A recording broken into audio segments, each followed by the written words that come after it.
All right. Volume should be good. Everything looks good to go. So, appreciate you all.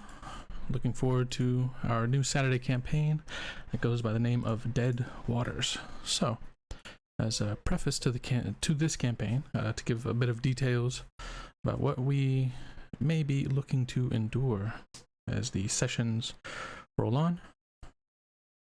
So, 2 weeks ago, the hungering star fell and landed in Calor. For many on the continent, this moment was simply a happenstance of natural phenomena. The light in the sky explained away by a strange reaction of swamp and marshland gases. The shaking of the earth, just a natural movement of the land. No harm, no foul, and life continues as normal. For others, though, however, this is not the case. Those who witnessed and watched as the green light hurled from the night sky into the earth, embedding itself deep within the marshlands. Ever since then, those who know have wandered wherever they can, trying to get the ear of those in charge, those with power to make change and convince them of what has happened and that this was something worth pursuing. This effort, however, has been in vain because, unbeknownst to them, many in power look to benefit from this event, because for some, this is what was always going to happen. The object of worship has finally returned to the land. And so, we start our story in Malevolent, also known as the First Forge, a mining city close to the Arnora Peaks. Malevolent is the central logistics hub and clearinghouse for all mined ore, mineral, precious stone, and metal alike. The city is governed by the Ironmonger's Table, an administrative group of investors who look to build the region and profit from the abundant resources of the land. We find ourselves, starting now, in a small parlor, a small fire kind of going, more for decoration than utility, full of luxurious, if not a bit uncomfortable looking furniture, high backed seats, wall on all sides, almost like a personal library of books. A couple of large tables that have a number of objects kind of laid out, almost like a war room of sorts. But this is the parlor of the Forge Hall, the home of the Ironmonger Table. And so, we see, sat in a high arched chair themselves, if you could, Akaya, describe what one might see when looking at your character.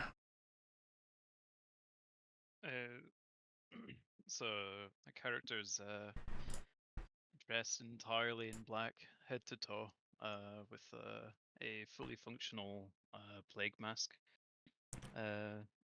The more observant people would notice that he casts no shadow, at least not beneath him. Yes, he's very thin and frail, but sprightly nevertheless. Okay. So, as you sit in this high arched, kind of high back chair, much too big and you're a tall person, so much too big even for yourself. Looking around, there are a number of chairs, all with the same exact style.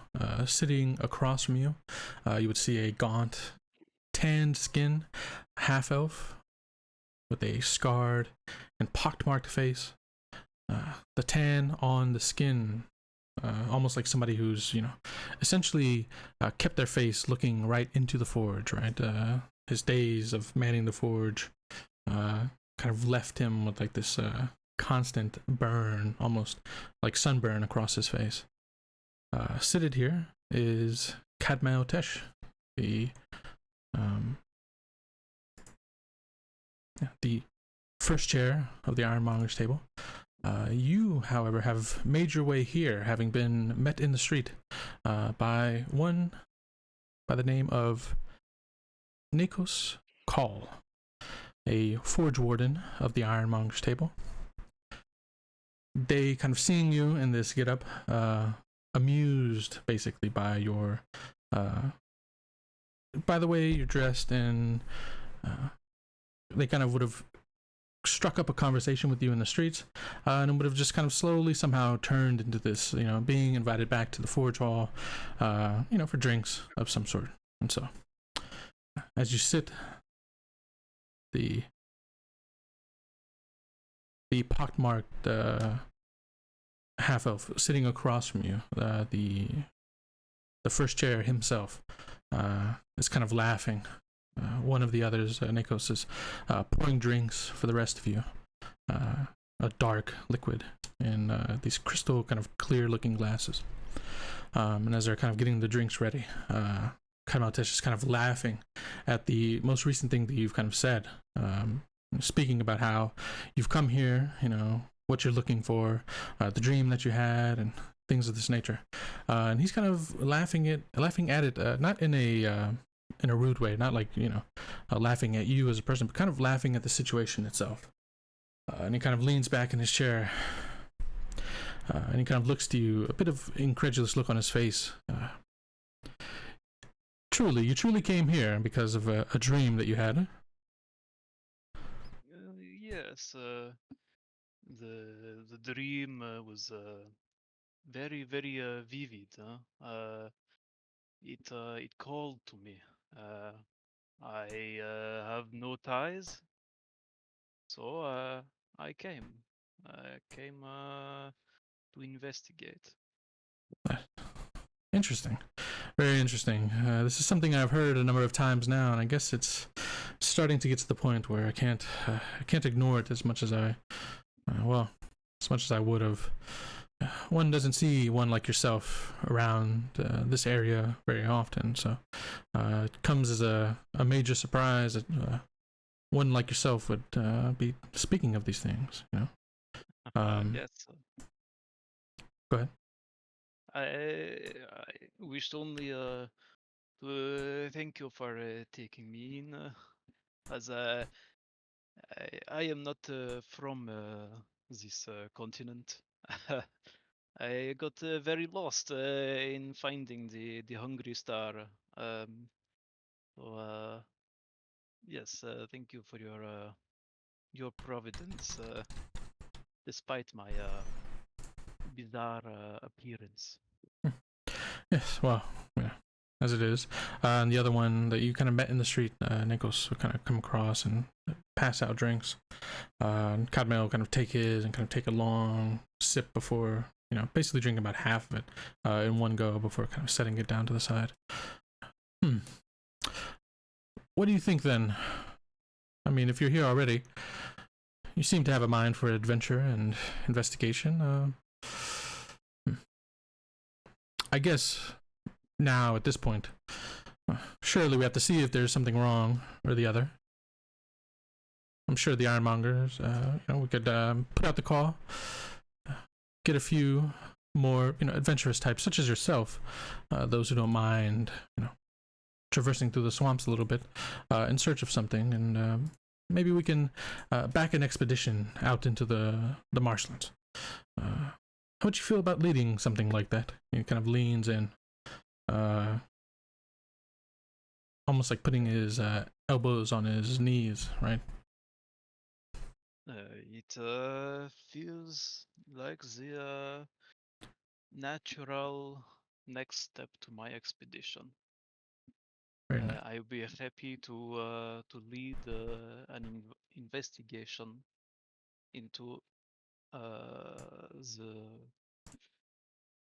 the recent events. Very nice. Well, Camille kind of look around, kind of give a nod to Nikos. Another person will come in, a woman. Not yet found her name, but she's got long, kind of curly black hair, brown, tanned kind of skin. She'll kind of step in, kind of look around, see that Cadmel is kind of currently engaged talking with you, and just kind of sit at one of the tables that almost looks like a like I said, like a war room, right? Like a map laid out with various pieces laid out for, you know, representing one thing or another. Camille kind of nod to himself.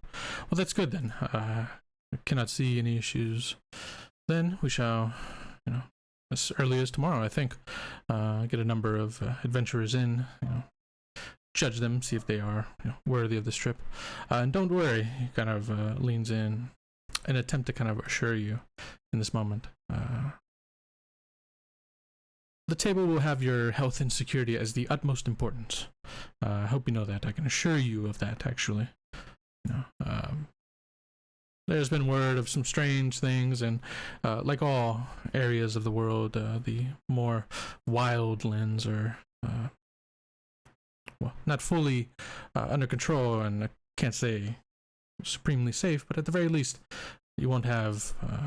We'll make sure that you have a good group of people around you, so that at the very least your safety is ensured. Wonderful. Awesome. I look forward to it. Well then, he will raise up his glass and kind of offer it out to toast. Well then, to an expedition to set all these rumors to rest, and so we can continue on with business as normal, and not have to worry about all this nonsense. Kind of holds the glass about halfway, expecting you to kind of grab yours and bring it forward. In a toast. I bring my glass forward for a toast. Okay. To finding the truth. Mm-hmm. Yes. Whatever it may be. Although I can assure you even now, it'll just be an easy paycheck. Nothing too important. And kind of drinks it and, you know, finishes the rest of the glass. In this moment, if you would like, you can make a perception check here. The way Pathfinder works, unfortunately, I think perception is like literally like insight and all that shit, right? So, I have to go with perception.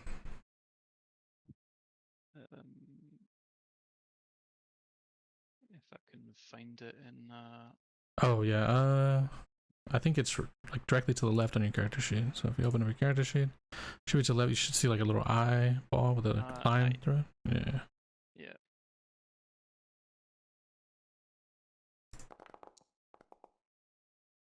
Okay. Or 11. Yeah. You have a moment where you kind of consider the words, but the charisma, I guess, behind Kabao Tesh in this moment is a bit kind of sets any potential worry aside. And as they kind of quickly finish up the drink, setting it down, they will stand up. And so, like, before you get a chance to kind of look over at the woman who has kind of entered in, Kabao Tesh will kind of finish the drink.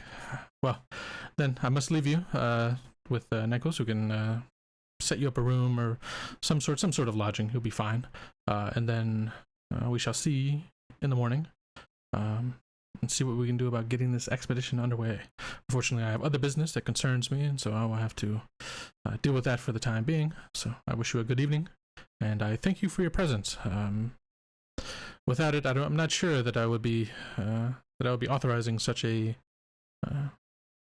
escapade into the marshlands. But as you said, the truth, whatever it may be, will surely settle things down in this area. So thank you.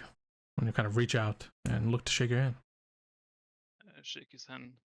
Thank you and good night. All right. So he will quickly kind of turn, and from then on, the rest of your evening is kind of as you would have wished it to be, right? You finish whatever drink you have, maybe share a few words with Nikos, the original kind of person who you've met in the streets, and they will surely get you to a nice, comfortable bed. You know, maybe in the past few weeks of travel, something like this has been remiss. So, you know, it's a good opportunity to rest your weary bones and prepare yourself for the following expedition.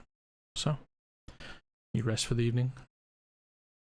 Yep. And awake the next day, and all is well. And quickly, the Ironmonger's table is not one to mess about. They are very on top of things. And so as soon as you awake, I mean, you are already told the call has been put out. We already have a number who have arrived at the Forge Hall. We'll be there shortly to measure them and see if they are fit for the adventure ahead. So quickly rounded up, you're kind of just forced to eat on the go, kind of just get yourself up, ready to go without any opportunity really to breathe, to kind of get your feet underneath you. You're kind of swept away in the ambition of the Ironmonger's table. And so, as we arrive in the center of the Forge Hall, what is essentially the town hall, right, of Mictlan Cause, like the area for all kind of community-based things. A number of people have arrived, all kind of scattered about the Forge Hall itself, some in small groups, others just kind of standing alone as they are. And so, pushing open the doors, making their way in, leading two others. If you could, Torsten, describe what a person might see as your character pushes open the doors of the Forge Hall and makes their entrance. Of course. Torsten is about 4'10".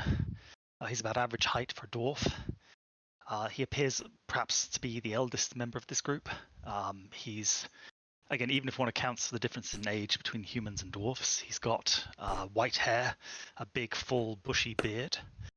In a single word, he looks kind of like a vagrant. He looks unkempt and not well taken care of. His beard clearly hasn't been cut in years. It's filthy and dirty, and you might even see some sort of small creature sort of like crawling within it. His clothes are a mix of sort of greens and browns, and again, it's tough to know how long it's been since he washed them. He doesn't smell great as he sort of moves through. But he's got sort of a thick, bushy eyebrows. And underneath those eyebrows are two sort of piercing blue eyes that sort of peer out sort of intelligently. He looks currently at this moment quite upset or angry, but also quite determined as he sort of strides forward. Fair enough. And in his hand, he's clutching what appears to be a sort of a large leaf in a trembling hand. Okay. All right. So, Torsten, as you make your way in, the other two kind of following behind, if I could ask you a question really quick about the character. What is Torsten feeling? The last time you were in the Forge Hall, it didn't necessarily go as well as you had hoped. You've lived some time on the outskirts of Mictlan Cause, right, in the land around. And every time something has come along, right, something that would potentially endanger the forest itself, or, it has always kind of been at the hands of the Ironmonger's table, right? They do not look to really... There was a promise made long ago that they would come here and they would extract from the land, but in a safe and healthy for the environment kind of way. That promise has been long lost at this point. And so the last time you came here, maybe you came here with some words of anger, yeah, resentment. And yeah, sure, absolutely. It's sort of written all over his face as he sort of moves through the hall and he moves into sort of the large chamber. He'll see sort of just all these small things that are sort of ticking him off. Big wooden timbers that are being used. Trophies hung on the wall. Just small injustices against nature. And you can probably feel his bile and his anger kind of rising a bit. But he's here for a purpose. And even though he's not happy to be here, he's still hoping that there's some sanity, some sense among the Iron Council that they can come to some sort of accord. Fair enough. So, to make your way in, we shall just, let's see, 50-50. Okay. Obak, following in shortly behind, Torsten, someone you've known for quite a while. If you could please describe what your character might look like as they, quickly kind of follow in behind this determined and angry-looking dwarf with a white beard. A comparably younger dwarf who stands a little taller and a little broader, still with a relatively short black beard, with shaven sides of his head pulled back into a ponytail, follows behind Torsten. He's a little more, or rather I should say a little less purpose-driven. He's kind of just following along Torsten, a little lost look in his eyes as he kind of looks to the ground, kind of just following Torsten blindly as he's, I don't know, his mind is elsewhere. Okay. He has a large polearm strapped to his back, and other than that, nothing else on his person. All right, absolutely. And opposite to Obak, Manon, if you could describe what a person might see as your character enters in to the room. So very opposite of their two dwarven companions is Manon, who is about 6 feet tall. And while they are dressed with nobility, their gait is quite the opposite. They are awkward, smiley, they kind of stumble in, almost like maybe their shoes are too big for them. They are a green tiefling with tight curls tied back with a golden ribbon. And they've got odd eyes, I suppose, if that's not normal. But yeah, that's about it. Absolutely. Okay. Oh, wait, they have a cloak draped on Nice. their arm. Oh, right. Yeah. Draped down over the arm. Absolutely. So, the two of you have, Obak, you have a bit of a history with Torsten, at least a passing history. And so you've kind of just in recent, because of the recent events, you've found your way down south from your usual home and along the path this way, looking to make it to the city. You've run into Torsten, who's a familiar face, somebody who's been in and out of your village a number of times in recent years. You've seen kind of through the years yourself, seen and had some communications with him at the very least. So you've kind of just sided up to him, in a hope to figure something out as far as your path forward. For Manon, having just kind of almost stumbled across each other within the marshlands. You and Torsten have met each other, kind of spoken, share a lot of maybe a lot of interest in the surrounding landscape and things of that nature. And so with that, you've kind of come to know each other, and there's an opportunity here. Maybe Torsten is more focused on other things at the time, but at the very least, as you enter in, you recognize, as you all look around, there are a lot more people here than you thought there would be. Most of the people in this area kind of come here with a skill, a specific skill, whether it be like mining or working metals and things of that nature. People don't tend to come here as adventurers looking for opportunity, because opportunity out this way is very limited in supply. So as you kind of entered in, as you look around, there are a number of surprising amount of adventurers and people that kind of carry themselves in the same way that you also would carry yourself, as they all kind of just await the announcement, so to speak. So Torsten, with you at the lead, you and the two companions who you've kind of recently come to know, make your way in, and you look around and you just see this somewhat packed town hall. And I guess I would ask, was the intention to come here specifically because of the call, or was there another focus, and then you're kind of stumbling in on this call that the Ironmonger's table has kind of put out there?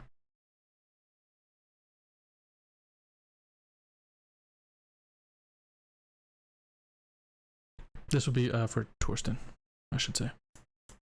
Of course, I think he was definitely already intending to seek out the Ironmongers. Okay. And he will have already been heading to the city, and sort of would probably have arrived just as they were sending a scout out to sort of find him and summon him in. Absolutely. So yep, he's arrived with a purpose and definitely was planning to be here. Fair enough. All right. So just make your way in. There's the usual. There's a large table kind of set. in any type of expectation for an announcement, this large wooden table kind of gets pulled out and laid bare for somebody of import, whether it be a forge warden, whether it be typically it's for forge wardens who tend to kind of just speak the word of the first chair. But you see that the actual chair that is placed at this table is one of much higher ranking, right? Typically it's just a regular kind of authoritative looking chair, but this one is much more luxurious, and that the person that is actually going to be making a speech here, or at least speaking about what is going on, is going to be Cadmo Tesh himself, which is it's a rarity. Last time you had a chance to kind of speak with him, he would have just brushed you off, don't worry, you're just too worried too much about this and that, right? Don't worry, just speak to my assistant and they'll be sure to get any information necessary my way. Sorry for the dog.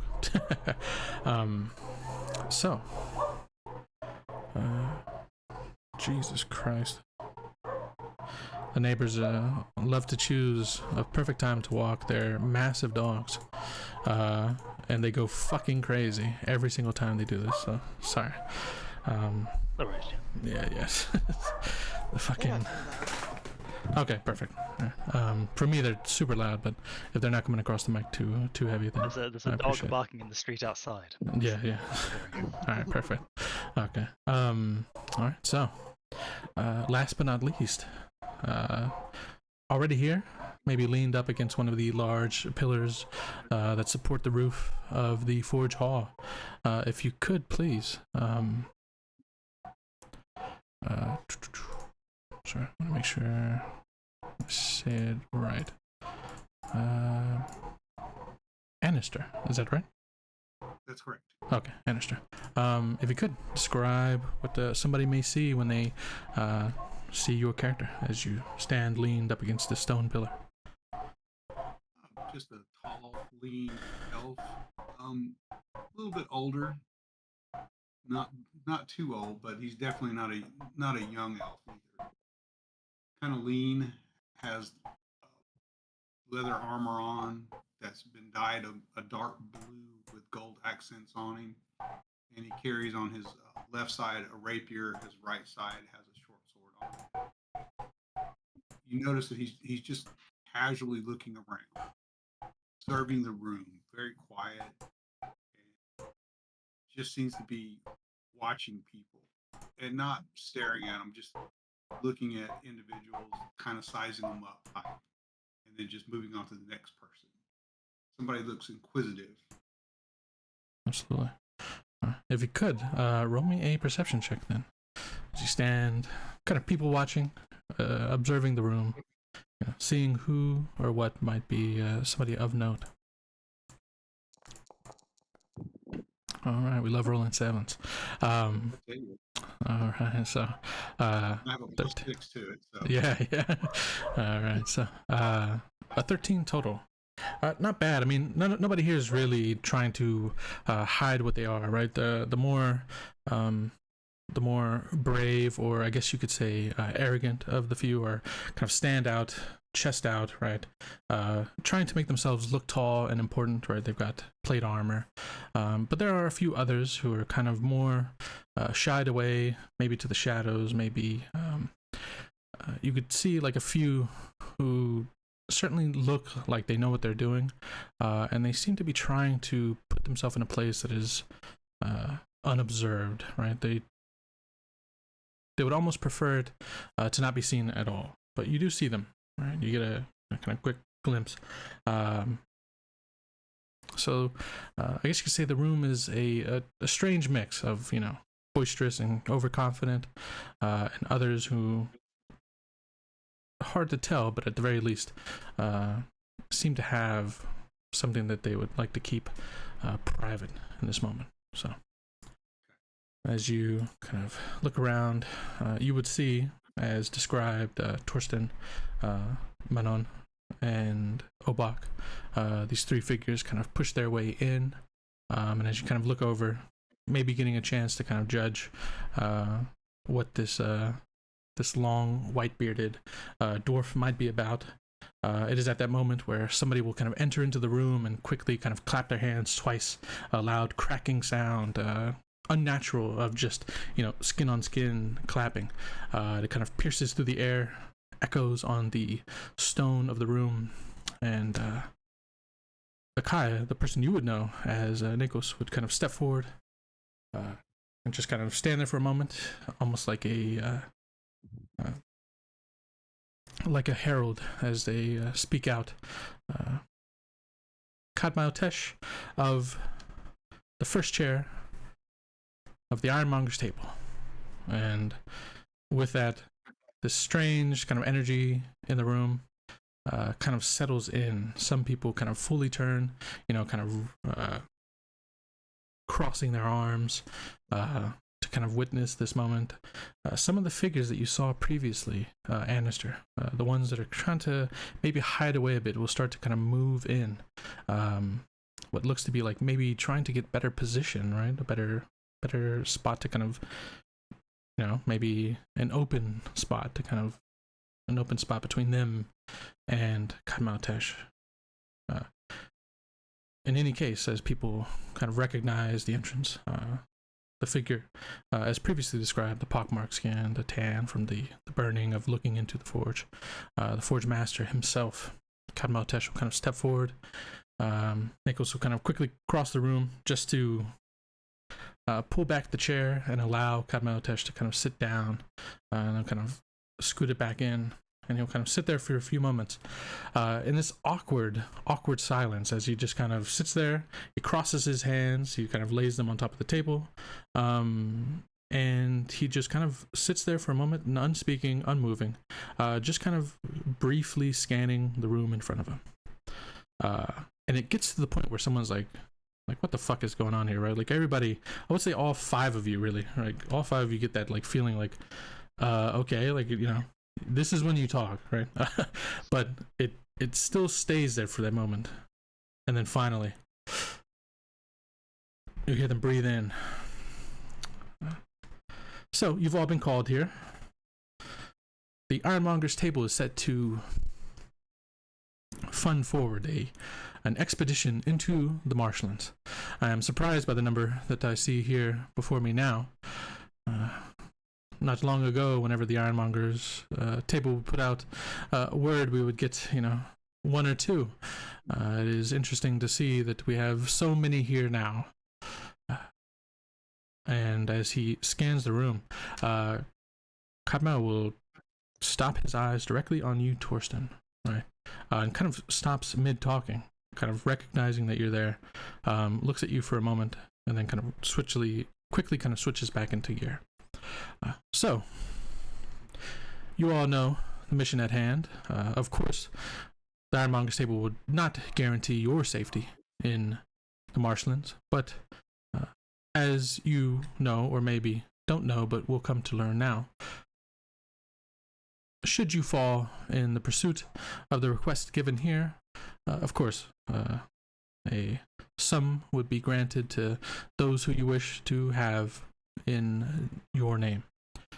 So that is not a problem. You will be handsomely rewarded, I assure you, especially for the caliber of work that you all are able to complete. This is very much an insult, right? He is kind of speaking down to everybody in this room. Real dickhead behavior.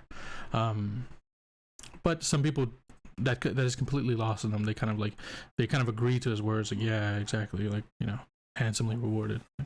In any case, those of you who are here, feel free to move yourselves to this side of the room, and he kind of points to the left end.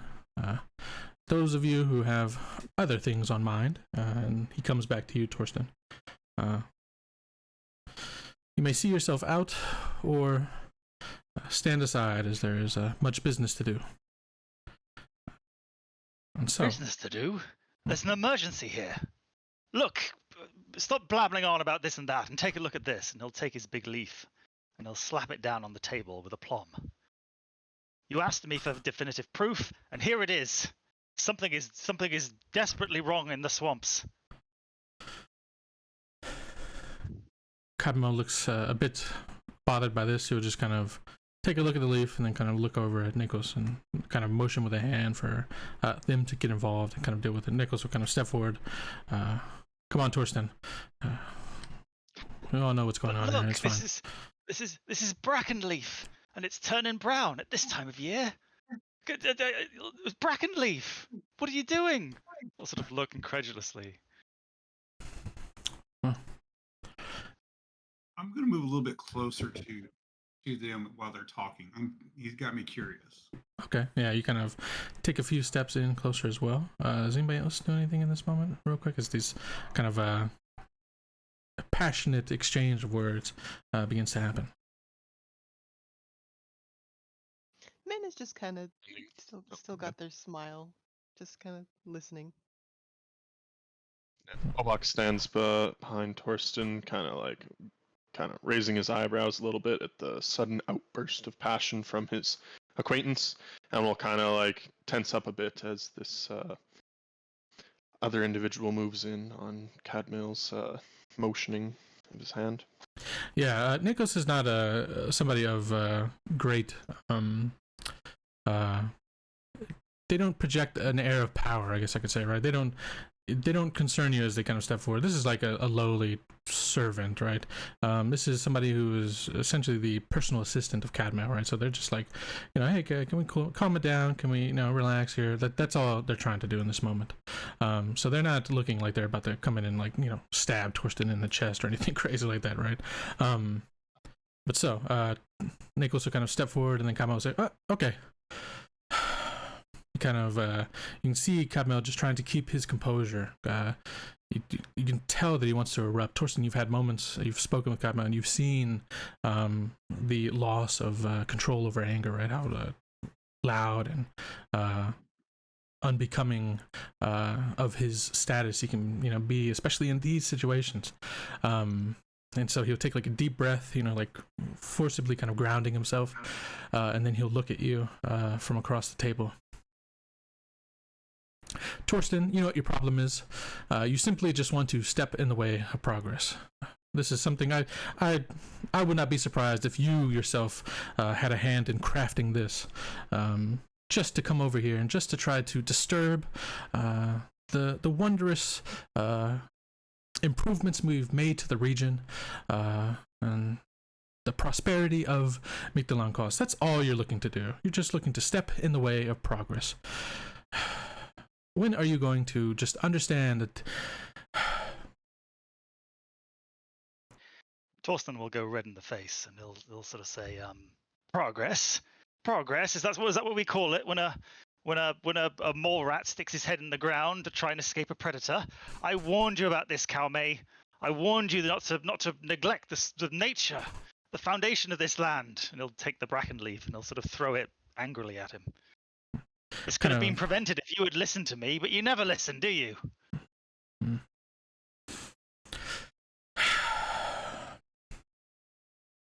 The leaf will kind of go forward, and he'll just kind of swat at it, right, to like, ensure that it doesn't touch him or his clothing or anything like that. It'll just kind of push it off, down to the ground. You're interrupting important business here. So, actually, he kind of smiles to himself a little bit, and you can see he's kind of speaking to himself, like whispering a couple of words, as if he's like, "Oh yeah, that's a great idea." You just, you see, as ridiculous as your claim might be, you've actually come at the perfect time. You see, the Ironmonger's table itself, we are getting together to fund an expedition into the marshlands themselves. I cannot trust your word, Torsten. You have too much invested on the opposite side. But I have my friend here, and you'll kind of wave his hand over. Nikos will kind of move away and kind of grab Akaya by the shoulder and kind of like, push you up a little bit, Akaya. This one will be leading the expedition. I trust his word. I know that they know what is best for this region, and I know that they're looking to check into these rumors, this ridiculous, Death Knight and sudden undead and this stupid leaf stuff that you're talking about. Just this natural phenomena, but of course, somebody has to try and claim it to be something else. Something bigger, something that might have to stop work in the mines. And so, how about this? You convince him. You take him to the swamp. You show him all of these browned leaves, as if that's a terrible and sort of reaction from nature of this region. At this time of year, Kalme, you're speaking like a madman. In any case, convince my friend. You kind of looks past you, almost for the first time, like noticing Manon and Obak. You, Torsten, since you know the marshland so well, take this one out. If you can convince him, then I'll say that you can convince me, and I'll see what the Ironmonger's table can do about your browned leaves that seem to be of such import. I'll even pay you for it. You and any you bring with you. You can keep your filthy gold. I don't want any of it. But if it's what it takes to get you to take this seriously, then so be it. I'll go with this gentleman here. He'll say, turning to Ikaya. Ikaya. Currently tip my fedora. Fair enough. It's a top hat. Sorry. But yes.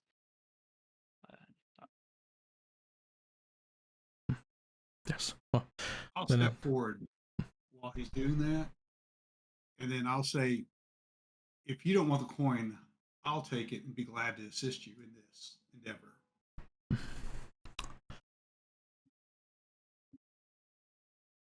Cadmo kind of looked to you, and Cadmo, you're familiar, Annister. You've spoken with on numerous occasions. You have what seems to be probably the best working relationship with Cadmo out of everybody here, right? You kind of a look of like thankful surprise crosses Cadmo's face. Yes, Annister, perfect. Yes, Annister has worked many high-profile operations with the Ironmonger's table. You can convince Annister and Akaya, then I'd say you have something going for you, Torsten. But until then, again, I don't think you're going to come up with much other than a few gray leaves or brown leaves, whatever it is. And you'll be wrong again, Kalme. You never learn. I doubt it. I doubt it. Annister, yes, please. I'm so thankful to see you. If you would, I will double the pay for you specifically. And you can, just take a look into the words of this old fool who loves to dawdle about in the marshlands surrounding the city. See to it that there's nothing of import, and this is just the ramblings of an old man who has lost himself in the wild. Problem. Kind of very polite. Yeah. Do you say that loud enough for him to hear? Yeah, Menon will speak that aloud. Kaimo kind of be taken aback, kind of look to you. And who might you be? Another fool that follows Torsten here.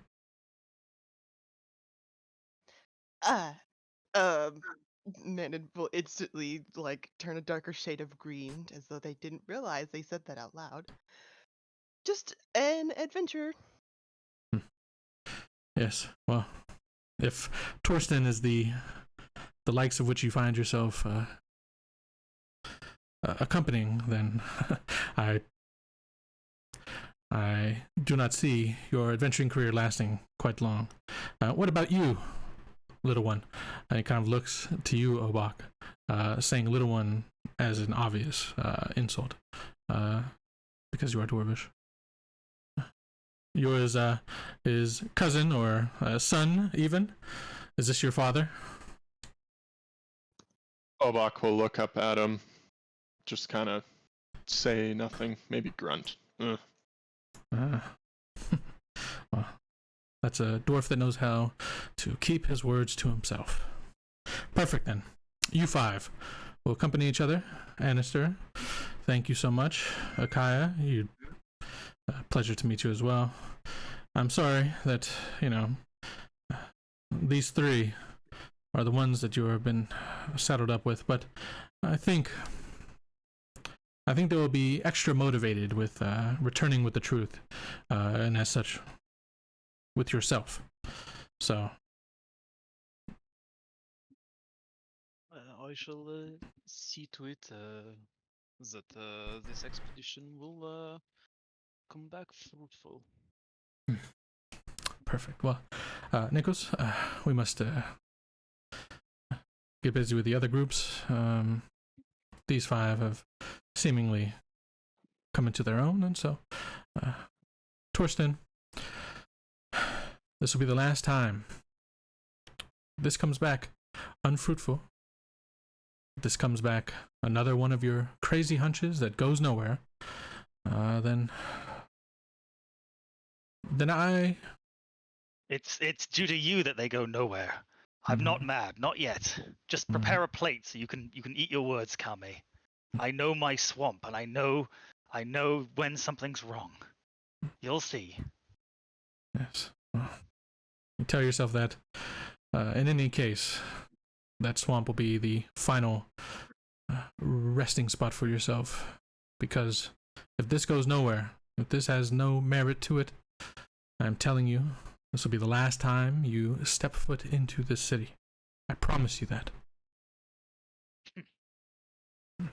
Shakes his head and Yeah. good riddance to it then. If it's run by fools like you, Kame. You see him get angry, and he's really doing his best to kind of hold back his composure, but he'll just kind of take the words and then, well, see yourselves out then, please. The smell of you is ruining the fruitful nature of the forge halls. Please see yourself outside. You sound like you should be down by the crematory forges, please. Disgusting. So, and with that, he'll just kind of turn his head away from you, in a childish effort to kind of just like show you that he just is no longer mindful of you whatsoever. Like he is just completely ignoring you as he just kind of looks away in a direction that is just not at your direction. He's looking at the others who have lined up against the left side. Remove yourself. Don't have to ask me twice, I'll say. Come on, Obek. Come on. Come on. Excuse me. Come on, Manon. We don't need to waste more time here with these ones. And you two elves, he'll say, talking, sort of directing his self towards Anister and Ikaya. Okay. So. There, Torsten. You don't stink. You smell earthy at best. Thank you, man. Kind of you to say so.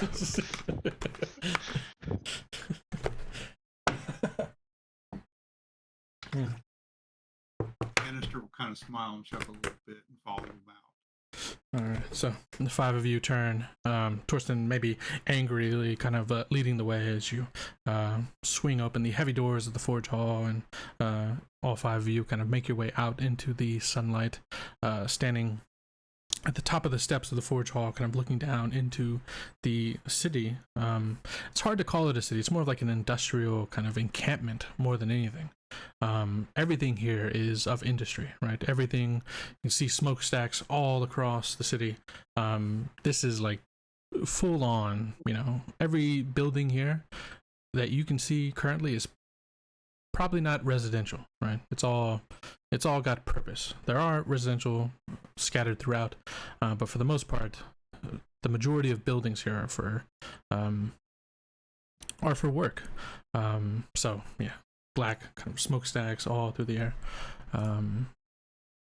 So So 5 of you step out into the sunlight, the fresh air kind of, maybe for a moment, just kind of cooling the anger that you might have felt for the moment, Torsten. So 5 of you kind of step out, the heavy stone doors of the forge hall kind of closing with a loud shut behind you. So it's the 5 of you with the entire city at your leisure. So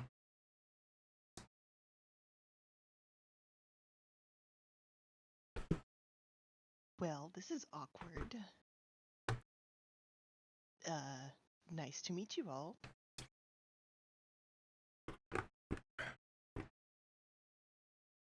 I know you well enough, Manon. And you, of course, lad, he'll say, signaling to Obek.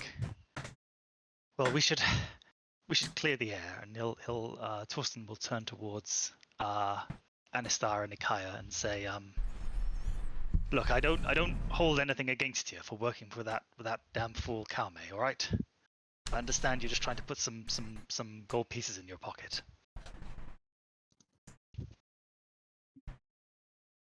Minister does a slight bow and says, I always go where interesting things happen. And this sounds like an interesting event that's taking place in the swamp. I have more interest in the expedition than the money. We shall find out what we can. I wholeheartedly agree.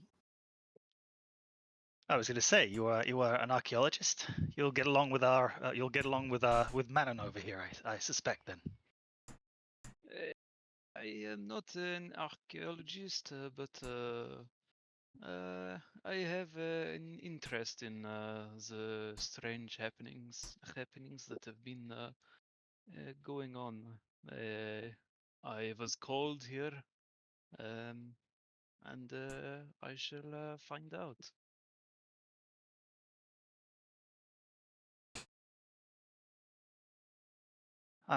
There's definitely strange goings on, but as I said, I just wanted to make sure that I'm happy to help you with this mission, and I'll fight by your side if necessary. All I ask is that when you go back to Kaume, you tell him the truth, the whole truth. Don't tell him what he wants to hear. Tell him what you've seen with your own eyes. I will.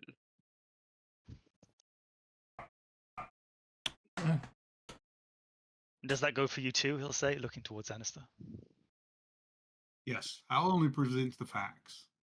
I do not embellish on anything. Well, that's all I wanted to hear. Anyway, put it here then, he'll say, sort of sticking out a filth-encrusted hand. Shake his hand. And then I will shake his hand as well. wipe some of the dirt off my glove after. So 5 of you kind of having a moment, right, to kind of, like you said, clear the air. You know, everybody maybe get a bit more on familial terms.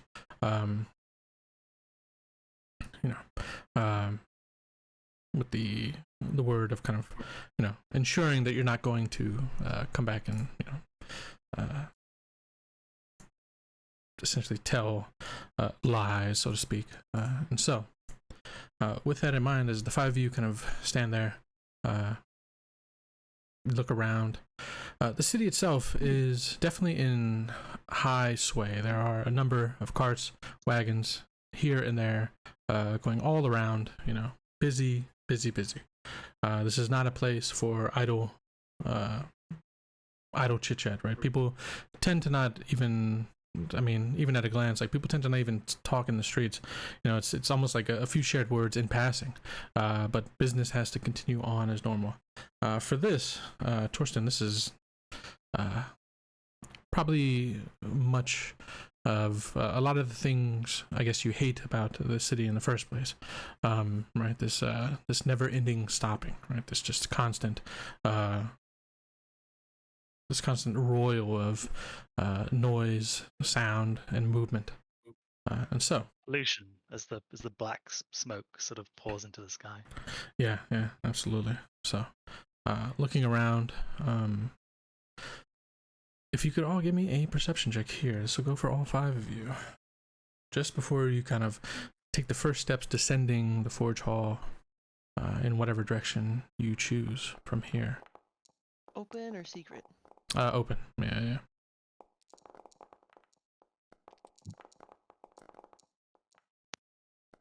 All right. There we go. Perfect. So, nat 20 on the first roll. That is how good we start, man. start. It'll never. It'll Yes. never. Yeah, this will be This is it. the Yeah. peak. Yeah, absolutely. Okay, so for everybody under 20, so that I guess this goes for Anister, Akaya, and Obak. For the 3 of you, we're going kind of ascending, so everybody will see everything I say, but only each group will kind of see it as it is. So for the 3 of you, as you look out into the city, one thing that sticks out, strangely enough, is a large wagon that is full of what looks to be to you, at a first glance,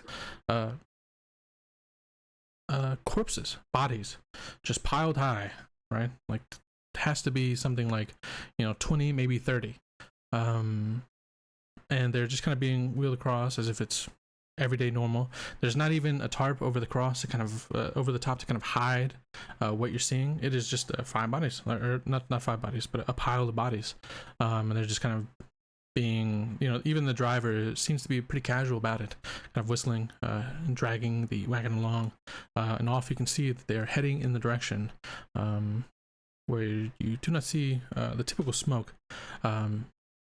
What I guess I'd say in this moment, Anister, what you would know, these bodies are all heading towards the crematory forges, which is essentially the way bodies are taken care of in the city of Mictlan Kos. They are burned ceremoniously. If you are wealthy enough, they are turned, your ashes, used in the creative process of a blade, and then that blade will be thrown to the bottom of the lake that borders the city of Mictlan Kos. You would know that in particular, the details of it. What would stick out to you, I guess, in mostly, there is rarely ever a time where this many bodies all at once are making their way to the crematory forges. This is a bit, I guess I would say for you, Anister, a bit as the local, this is almost a bit disturbing. Like, this is not okay, so to speak. Moving on from that, before we jump into it, Torsten, you as well. You're familiar enough with the city to know where the crematory forges are. You know these bodies. I'm going to say that you yourself had a number of, as you were making your way to the city, coming from the swamp and the bringing that leaf, and right, hoping that it would be an instrument for change, right? As you made your way, you noticed that a lot of settlements that used to be were no longer there, right? Your usual route coming from where you typically stay within the marshlands, as you make your way into the city, gone with no sign, right? No sign that they were ever there in the first place. And you didn't make this is not you making a wrong turn, going the wrong direction, being in the wrong area. You know that where you were, there used to be settlements, and all sign, even the foundational, supports for the buildings of these settlements, gone. Almost as if they had never been there in the first place, or as if the swamp itself had kind of swallowed them up. I guess as you see those bodies, that thought kind of keeps going, it's almost like further confirmation for the strange nature of things. And to finish off with the natural 20, Manon,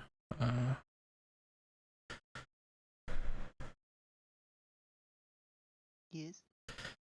so you see all the same things. You don't have the context of villages that have disappeared, right, to kind of place to kind of get the context, like, oh wait, all these bodies.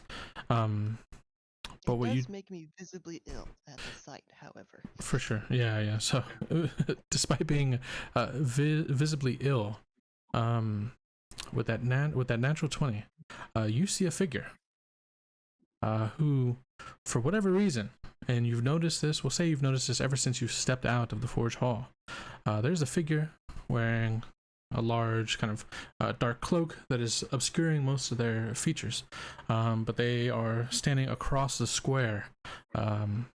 And they have had their gaze, at the very least, clearly pointed in this direction, and it seems like they've been watching you from the moment you stepped out of the forge hall. And it's kind of like you see the bodies go by, and you see that figure that has been standing there, leaned up against this this building of some sorts on the opposite side, and they are just unmoving, and it's almost like they notice that you are noticing them, and they just continue to look without trying to avert their gaze. Is like a weird awkward moment sort of thing. Like they just continue to look. Manon will lift their hand into the air and smile and wave. Okay, all right, lift your hand, you wave. Doesn't seem to get a reaction out of them, but they do continue to stay where they are and continue to look. And at this point, they're probably about a good, 80 feet away from you, right? Something about that much. Like they're across like an open square. As you kind of wave in their direction, they don't seem to respond, but they don't seem to avert their gaze or anything like that. They just keep their eyes peeled for the group. Does anyone have a stalker?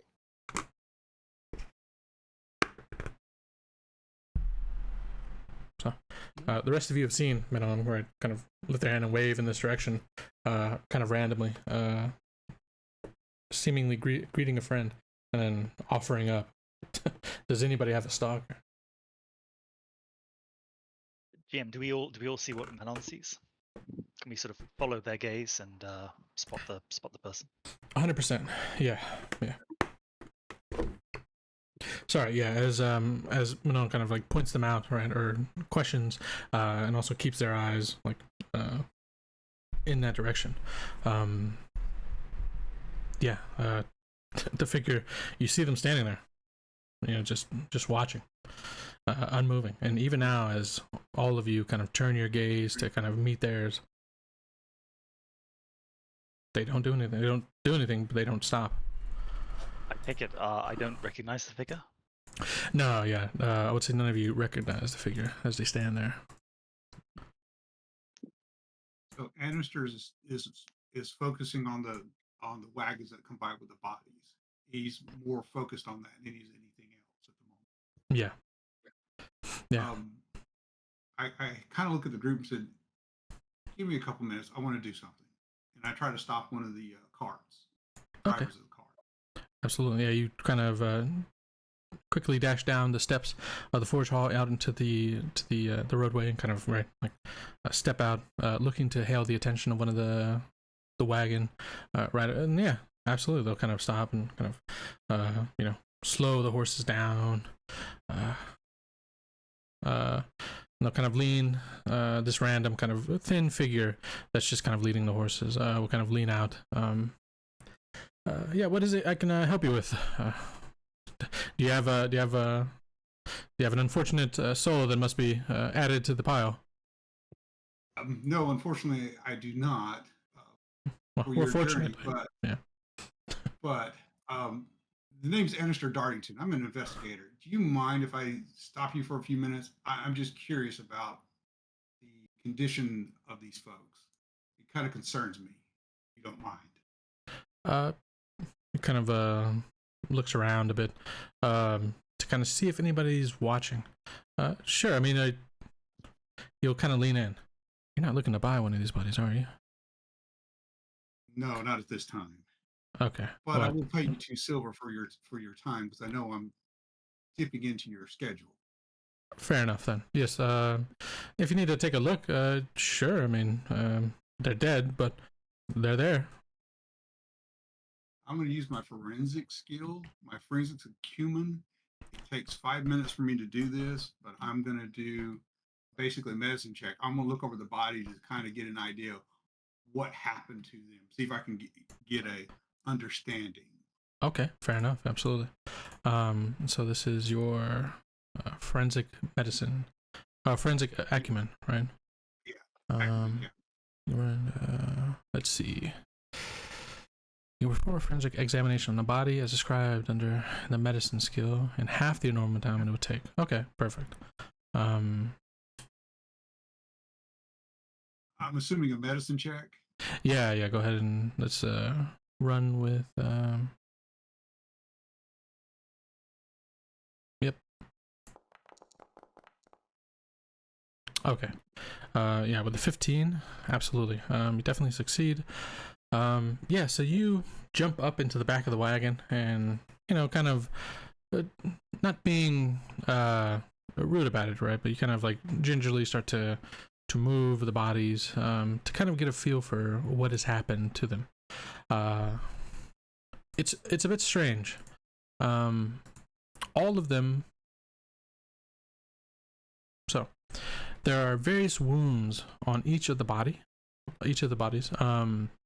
Some look to be slashed, others look to have been stabbed or even bludgeoned. But one thing that all of the bodies that you come across share is there is a rune carved on their skin. It is a small a few jagged looking kind of like bladed slashes into the skin.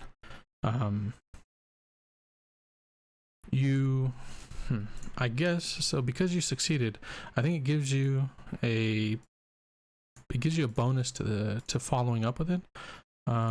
So you can make an occult check or occultism check with a +2 circumstantial. So whatever you roll for occultism check, you'll have a +2 to try and potentially identify this rune. Okay. 2.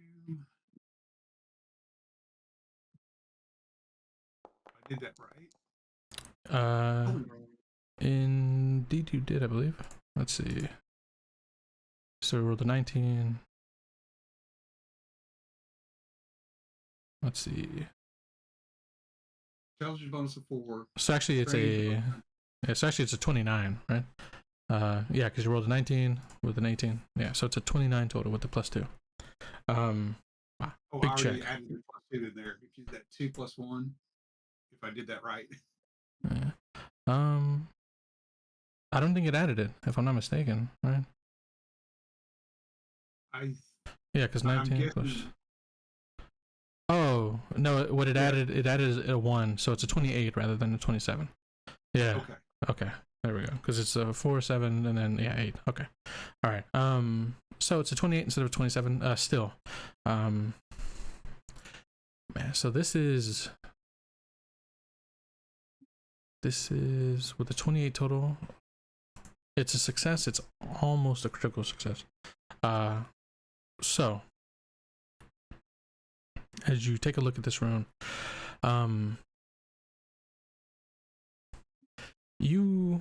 wouldn't say you recognize this one in particular, but you recognize the kind of the associative runes, like runes that are very similar to this one in particular, right? And each of the runes that you kind of have in your mind as you're trying to detail which this one is in particular, are all related to necromancy, and not in the positive healing life kind of way, almost in the reanimation sort of way. This rune in particular, you recognize it from that school, but you don't recognize this rune in particular. The way runes work in Ekros specifically, you can craft your own rune, right, to kind of do a type of magic. And some runes and runic style is very indicative of the person who created it, so to speak. This is a style that you recognize, but you don't recognize this rune in particular. Okay. All right. Once I get finished with this, I'll get off and I'll tip the driver 2 silver and tell him thank you for your time. Well, thank you. Hope it it revealed some answers to you. And I mean, we don't sell these bodies, just so you know. I'm not going to sell you a body if you know, just so you know. Yeah, he takes the 2 silver, kind of pocket it, and then continue on his way. So while Anister has been taking care of that, what have the rest of you guys been up to?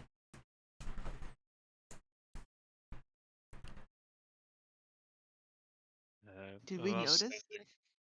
in the streets, just kind of waiting for everyone to continue moving along, kind of confused why we've even stopped. I thought we were on the move. Yeah, did we even notice that Anister ran off? Yeah, I think you would have seen him like quickly go off to the side and call down a wagon, all right, and jump into the back of it with all the bodies. I guess what I'm asking is, have you been focused on the figure that is like clearly just watching where you are all at? Has anybody made any movement towards them in general, or has it been like waiting for Anister to complete his investigation? I'll go towards him. I go towards as well. Okay.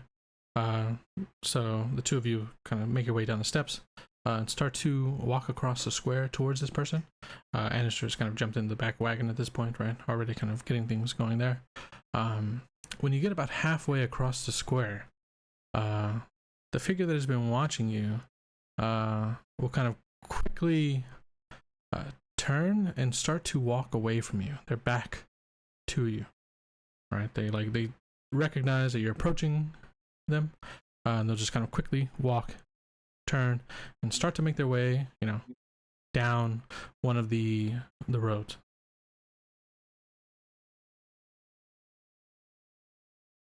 So, those of you who are walking after this individual, are you continuing to follow as they, like before you can get too close to them, kind of turn, start to make their way away from you all, or what's happening there?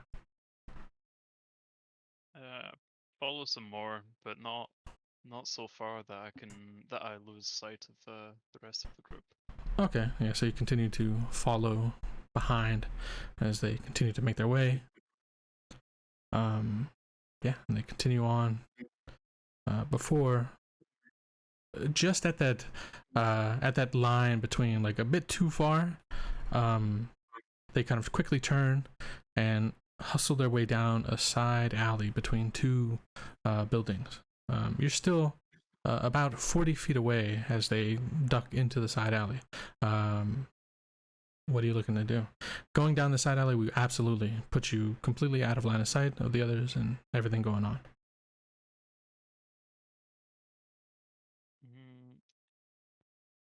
Does it seem like he's waiting for us to follow, or does it seem like he's just trying to get away as fast as possible? I guess you can roll me a perception check.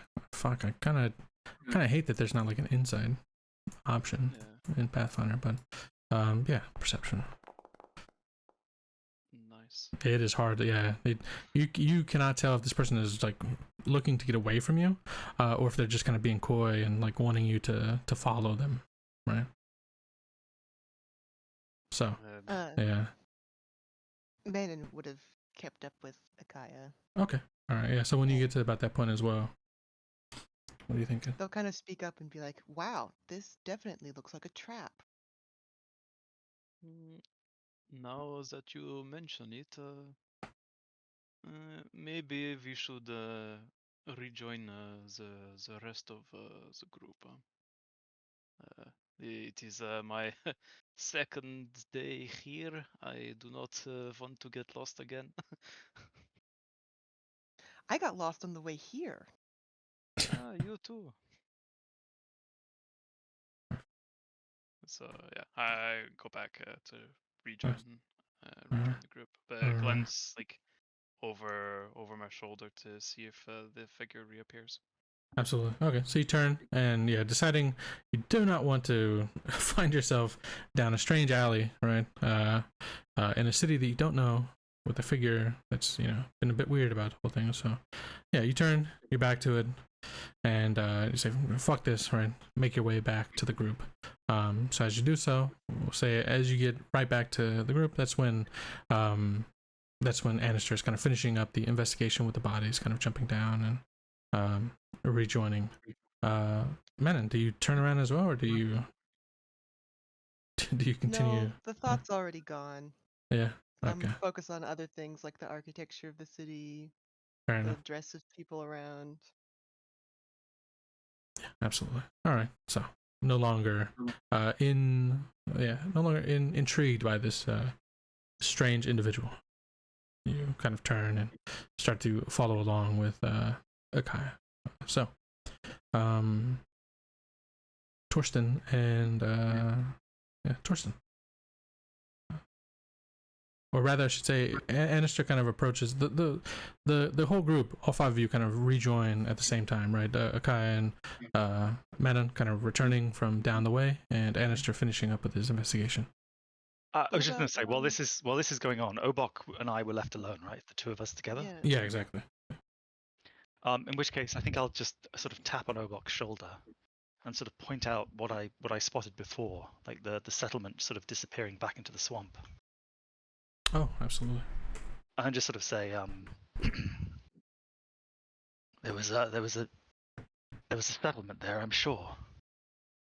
Another missing village. At that, Obok will kind of frown again, still being very quiet with the amount of words that he speaks. I'm not mad, am I, lad? He'll say, sort of gripping your arm. Something is wrong here, deeply wrong. Can't all be a coincidence. At this, he'll finally speak and say, "Certainly, you're not the only one noticing strange things.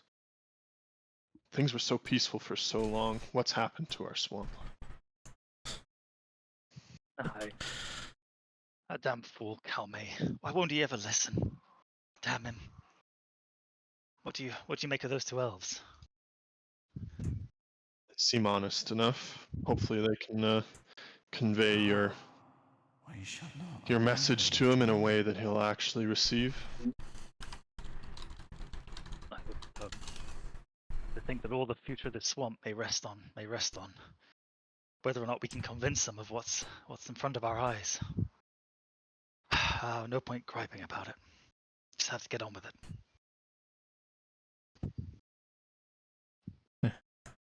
So with this moment to kind of share a bit of words and a bit of memories of like what this area used to be. The five of you kind of reconvene. Annister having put the pieces together on what possibly would have happened to all those people in that wagon. So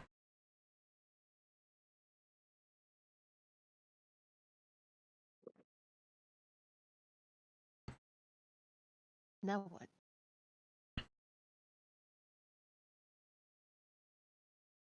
Where would someone go to prepare for a trip into the swamp? Yeah, I turned to the two the dwarven fellows, since they're more local than me. I've got everything I need. I can leave at any time.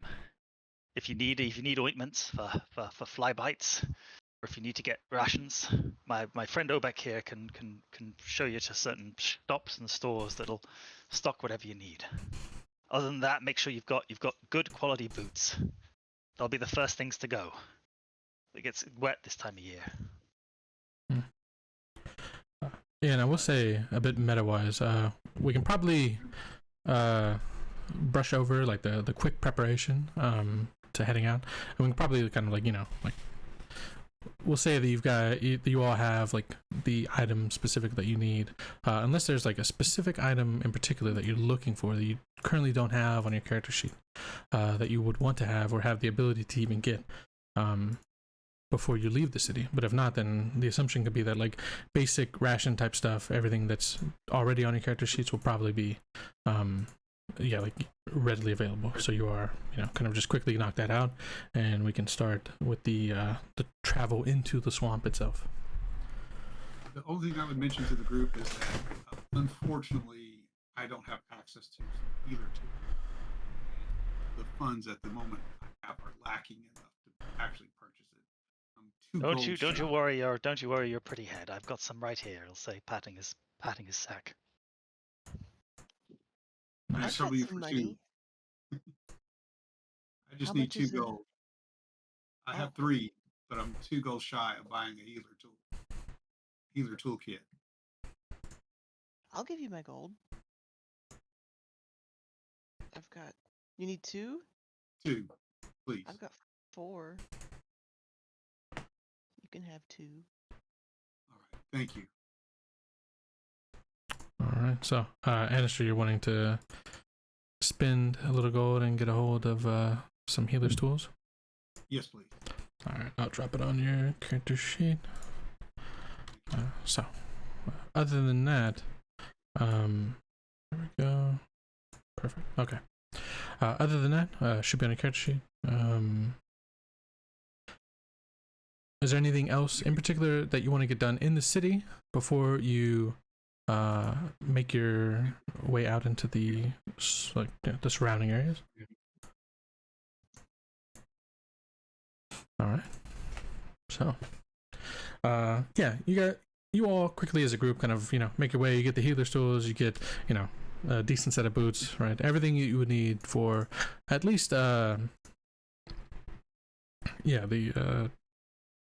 you would all find required for a trip into the marshlands around. And so with that done, it takes you about maybe about an hour, and all of this has kind of happened in the early part of the day, so there's still plenty of daylight left as the 5 of you make your way to the exit, the wall of Mittelankoss, and kind of find yourself amongst a small group.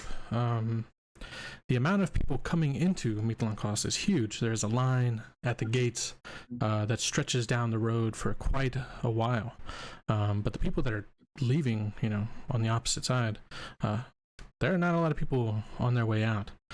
So you all 5, especially since you're on foot, just kind of quickly make your way out of the gates, and you are into the countryside around in no time.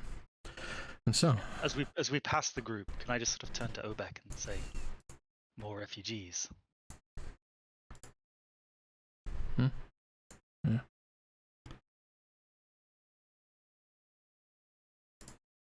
All I wanted to do. But keep going, GM. Sorry. Yeah, fair enough. All right. So, the 5 of you make your way out of the gates of Mittelankoss, and quickly enough, the surrounding land is what used to have been, at least in a time, a heavily forested area, but you can tell that all the trees have kind of been ripped, at least to give it a wide berth of open land between it and the forest area surround. So, the fastest way, the easiest way, is just continuing on road, at least for now. And so, as the 5 of you walk, there are numerous groups of individuals, all with wagons, some on foot, who are all just kind of essentially like waiting in this long line of entry into Mittelankoss. At a quick glance, you would see people of all types. Some of them are very obvious blue-collar workers who have wagons full of product. They're probably coming to the city to either drop off or sell, right? But others, and a good chunk of the portion of people that you see, are definitely people in similar shoes to you, Obak. People who have probably lost their home, lost what they had going for them. They're look like the only thing that they have on them is, the clothes on their back and maybe a few items that they're holding in their arms. But there are, I'd say at least half of this column of people waiting to make their way into the city are people of, unfortunate circumstances in this time. And again, of all types, dwarves, humans, right? So yeah, I guess you can't help but in a way, right, kind of relate to what they're probably dealing with. But you yourself are exiting the city, and you've got at least maybe potential, depending on what you find in the swamps, right? An opportunity for vengeance on the mind. And so, the 5 of you traveling along, quickly bypassing this large column of people, and you finally get to the end of the line, essentially, and you continue onwards, and there are not many people coming from the opposite direction, right? It is clear land around you. The only thing you would see is the city and the large column of people if you were to look behind. But ahead of you is open fields, at least all the way to the point of the where the deforestation around the city is kind of stopped. And quickly enough, you find yourself walking along the road in the forest path. So, the woods around Mithalan in particular are quite nice. If you were a hunter, it would not be difficult to make a living out here, right? I mean, there are animals all around, good hunting animals, right? Good animals if you were to, choose to eat, right? The rations would be, I wouldn't say in abundance, but certainly not difficult if you were, skilled enough, at least as a hunter. You can hear kind of life at all points around you, right? Birds, creatures that are, for whatever reason, very close to a heavily traveled road, right? Don't seem to be bothered by that fact. You can hear them, on occasion, scurrying away through the undergrowth of the forest around. The path is well kept, right? There is no overgrowth. This looks like, certainly the city sends people out to kind of clear the way through this portion of the travel, just to ensure, that the carts keep flowing, right? The resource, the income continues to find its way into Mithalan with no issue. So as you were walking, the hours kind of pass, right? We'll say that we started probably early morning, almost after. Let's say everything probably happened at about 10. You probably made your way out of the city around like 11, and we'll say now it's been about 3 to 4 hours of travel, and so we'll say that it's probably about 2 to 3 p.m. In the afternoon, right? And you've been walking for some time. It's been mostly uneventful, other than the surroundings. But you can hear up ahead a horse at full speed running, right? The hooves are completely underneath each other. You can hear them from a distance, and even though you can't see them because of the way the path kind of turns and careens the forest, you know that coming down this road is somebody who is on full sprint on a horse at the very least, and so it is rushing towards you. So with hearing that, is there anything anybody does, or you just kind of wait to see the figure as they kind of come into view? I'm going to move over to the right side a little bit more. So I'm Yeah, on the path. stand over to the side. Okay, yeah, get out of the road basically to ensure at least that they don't run you over. Absolutely. Okay. Yeah, so just as you make it, they kind of come bursting from around the corner. It is a lone rider. You can see that the horse has streaks of blood across the side of it. The rider themselves is they're not like standing tall, like, or sitting tall on the horse. They're kind of leaned over, like they've, like their full body is resting on the back of the horse's kind of neck, right? Like they're certainly in some form of injury of some sort. based on the way the horse is running, you get the feeling that the blood on the horse at quick glance probably comes from the rider rather than the horse itself. But it comes blasting through and just continues on down the road, quickly kind of passing you all up. The horse continues at full sprint, so leaves up a bit of a dust path behind it. And so the two of you just kind of, we'll say, yeah, the two of you just kind of, those of you who step to the right, just narrowly avoiding it as it, blasted right by. Can I make a perception check to try and get a better look at the rider and Absolutely. the insignia or? Fair enough, absolutely. That is privately rolled, if you could. Sorry, whoops. Sorry. It's all good. One more time. I think you can right-click it, and it would, or whatever it was, it would tell. 22 GM. 22. Okay. Yeah. So as they quickly come by, you see that the rider is, they are very familiar to you, based on appearance and on the insignia on the cloak that they are wearing. This was a scout of Malevolent cause. You're not familiar with them as a person, right? You don't know who that rider exactly was, who that scout was, but you know that they are a scout of Malevolent cause. And I'll say with the 22, you saw that the injury that they had inflicted on them was a long slash across the belly, almost reaching the back. Almost like, yeah. I don't suppose I recognize it as like a claw mark, like a natural wound as opposed to a weapon, or is it just too fast and too little time to tell? With the 22 in this situation, I'm going to say because you've lived in the woods for quite some time, you have a lot of experience with natural creatures and things of that nature. Absolutely, it is at least at first, your intuition, I should say, tells you that this was a wild creature of some sorts that inflicted this wound, and it's not the product of a blade. All right, now I'll pass this information on. Torsten will be like, that was one of the Ironmonger scouts. I'm sure of it. I recognize that uniform and that insignia. I used to wear it myself. And he's been attacked by something big, I'd say. Animals here, that's unusual, very unusual. Animals here wouldn't usually attack a human, never mind one on horse.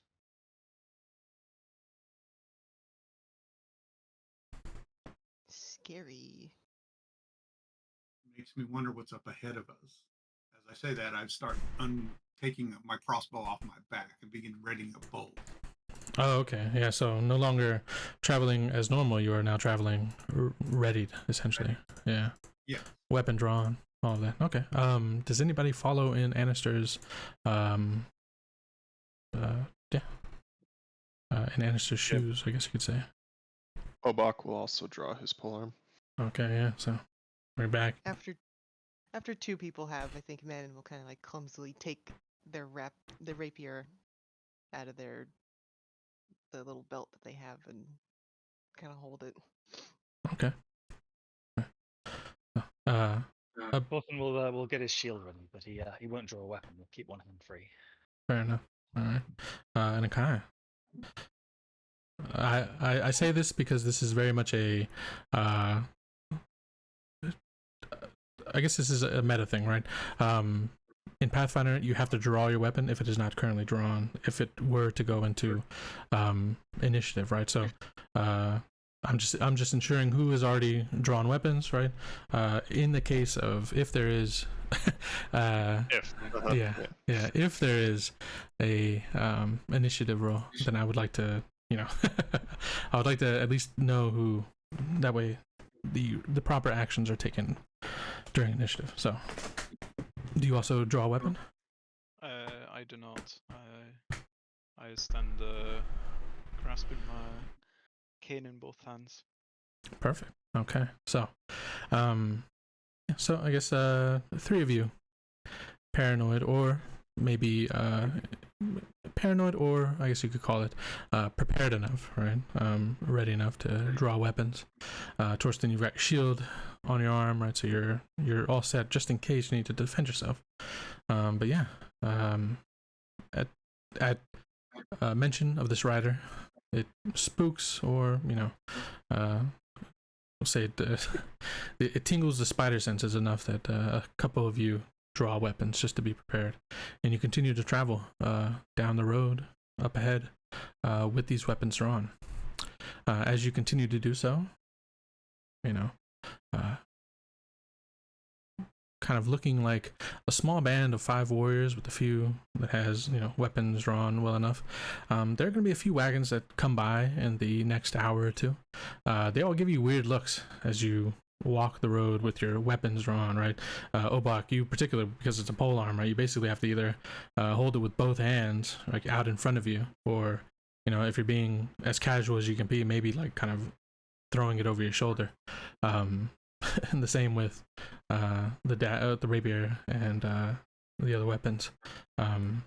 You'll get a few weird looks from travelers who come by making their way to the city. But Manon will kind of like smile at them and caution them of what Torsten has told the group. One of them will kind of call out, "Oh well, the path I came was quite pleasant. Hopefully it remains the same for you all as you pass by."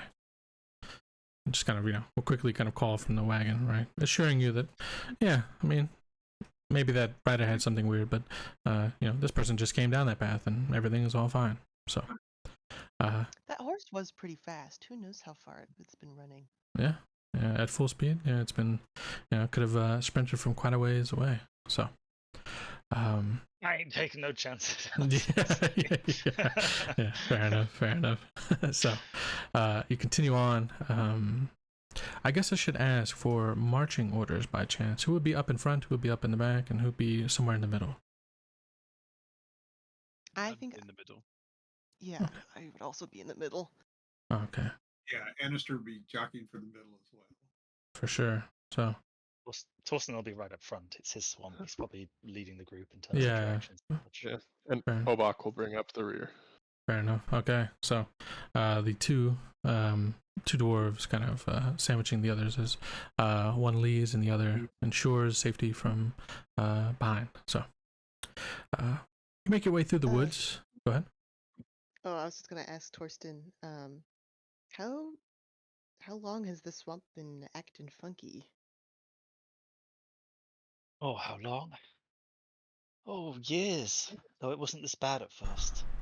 It grew worse over time, though no one listened to me about it, he'll say sadly, sort of casting his eyes down. So, you think maybe whatever happened to that rider, is it the swamp?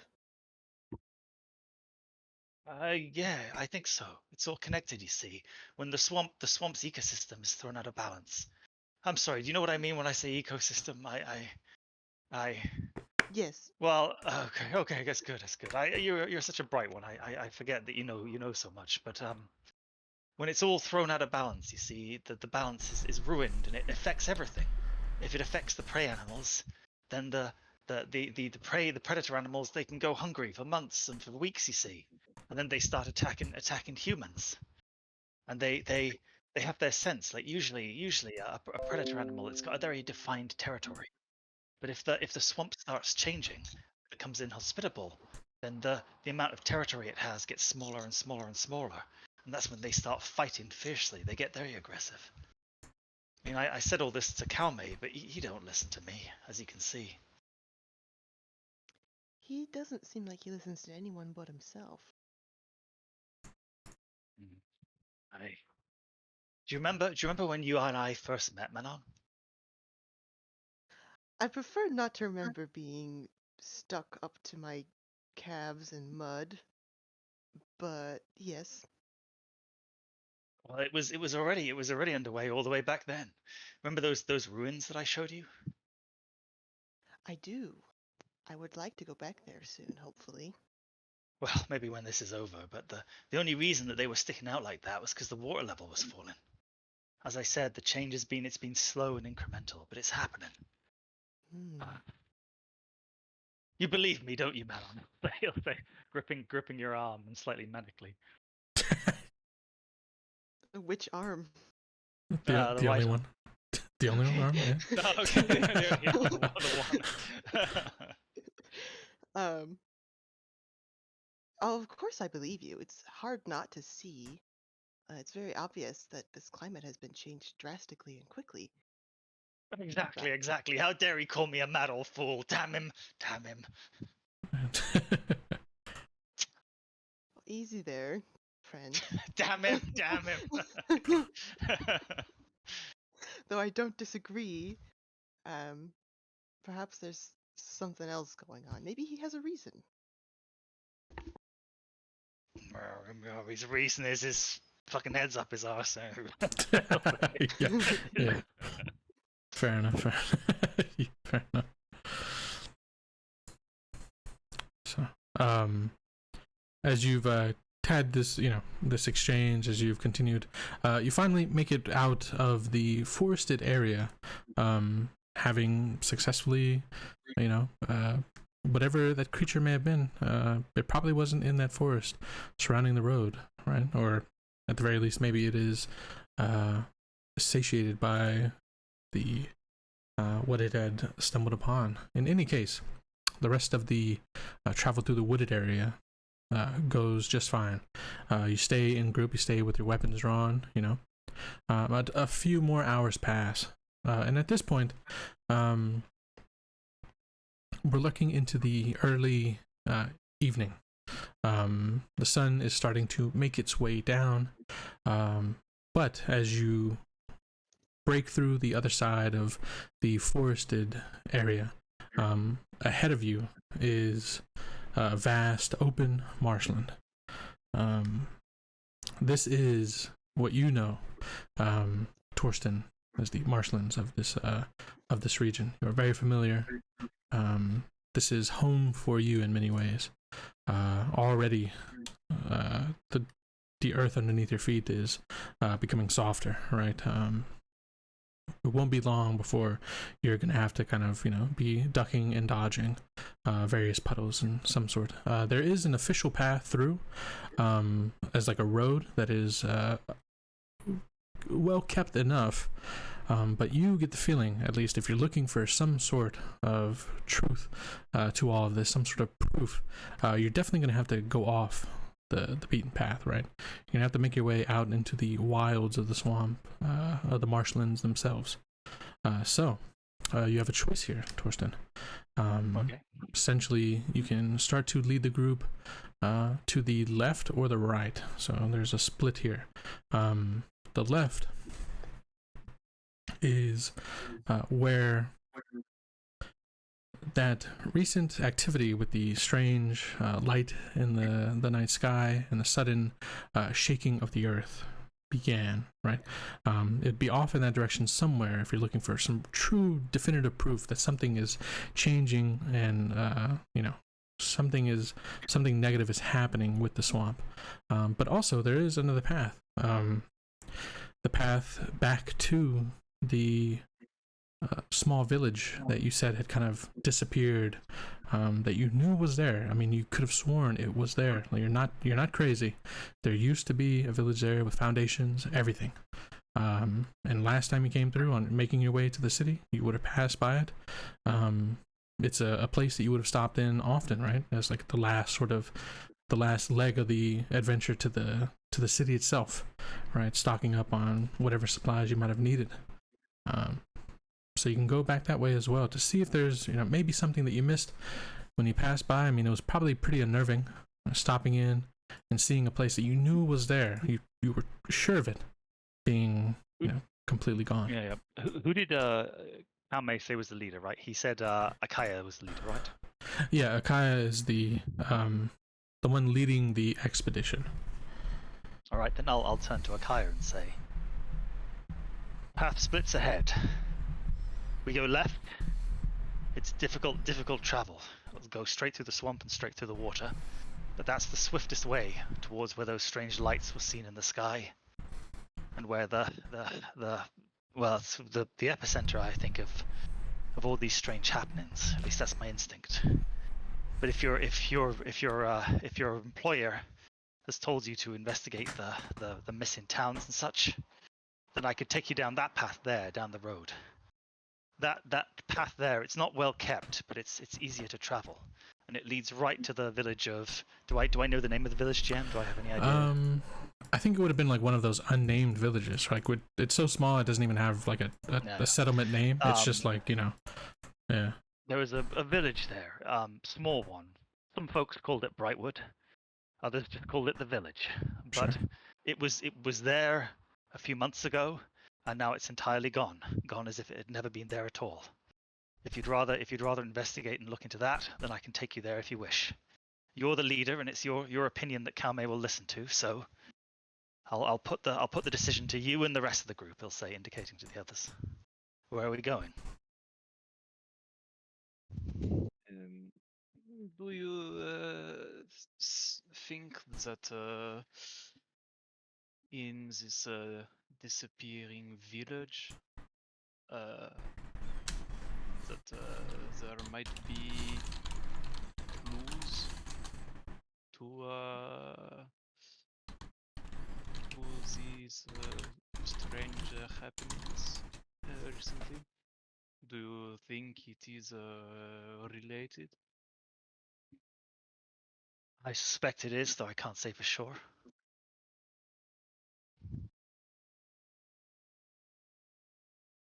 How about you, Master Elf? He'll say, turning to Anister.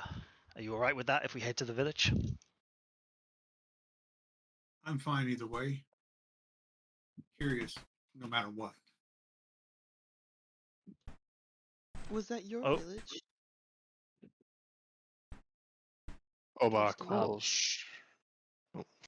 Oh, sorry. Go ahead. Sorry, madam. Was that question directed at Torstein or was it directed at Obek? Or Obok, Torsten. sorry. I don't think or Boke has said anything to me yet. Okay. Torsten will just laugh at that and he'll say, "I don't have a village anymore. The swamp's my village." Obak will kind of look off into the more direct line to the north there and be like, I'd prefer to get going straight towards the center of this all, but if we want to delay and investigate a village sinking into the swamp, so be it.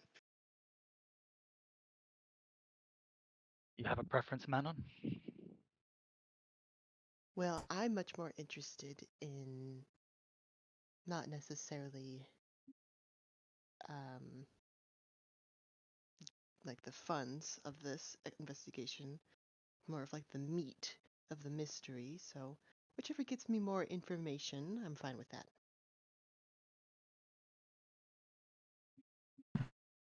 Torsten will nod and say, "Well, seems the village has the votes, and it's what our leader wants to see. So, I guess we'll head via the village then, if that's all right with everyone." All right. Lead the way, Master Dwarf. So, Watch it. go ahead. What? Oh, plus I don't want to get stuck in the mud again. That was not fun. Absolutely. Well, don't you worry. There'll be plenty of more mud in your future. But lead the way, and watch your head. The foliage gets a lot worse up ahead. That's not a good future, Torsten. You knew what you signed up for. Come on, stop your griping. So, all right. So as you decide, making your way to what you surely knew was the remains of. To call it a village is a bit of an over-exaggeration, right? It's more of like a couple of buildings for a work site, and there's a maybe a small kind of a general store in the location, right? So to call it a village is a bit of a stretch, but either way, no way buildings like that just kind of go away overnight, right? Or even kind of sink into the swamp in such a way. Although, I mean, there is evidence of it happening.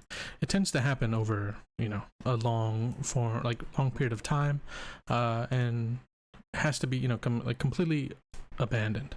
If the place is kept up, then it's perfectly fine. And this work site, whatever you want to call this place, it definitely was kept up. There was, a lot of activity in the area.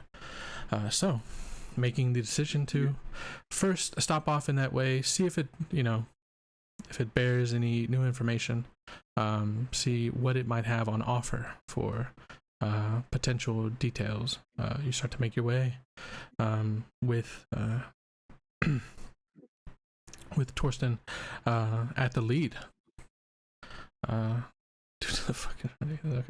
And so, Torsten, you start to make your way quickly enough. I mean, within probably about 50 to 100 feet, you get to the point where this is not going to be easy travel. This is very much, I would say, unless you have like some sort of feat that helps you here, this is going to be rough terrain, right?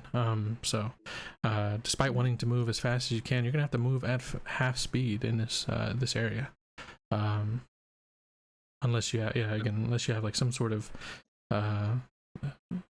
feature or something that helps move through like a swampy, marshy, mud sucking at the boot type of terrain.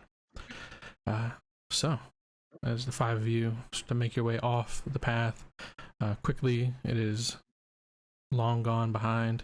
You no longer can even see where it was carved into the ground through use, and you find yourself now kind of open,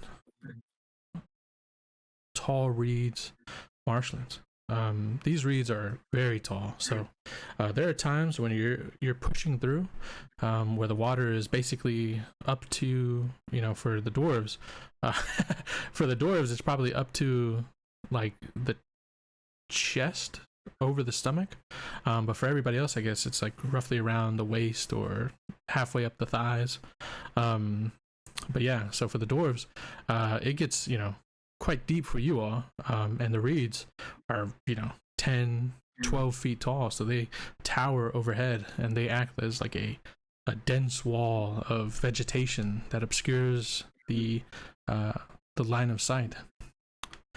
Despite how traveled you are, Torsten, there are some places here where you just cannot avoid. You just kind of have to get down into the water, and you just kind of have to ruck it along, right?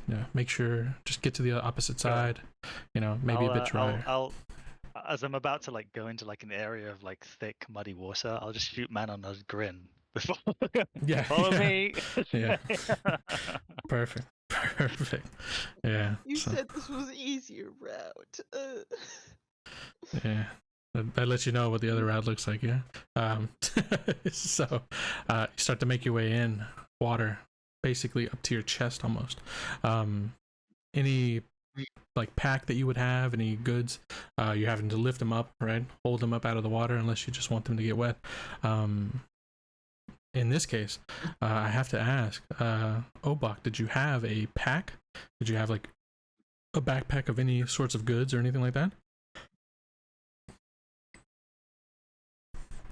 Because having your weapon ready and also carrying your pack and making sure it clears the water line,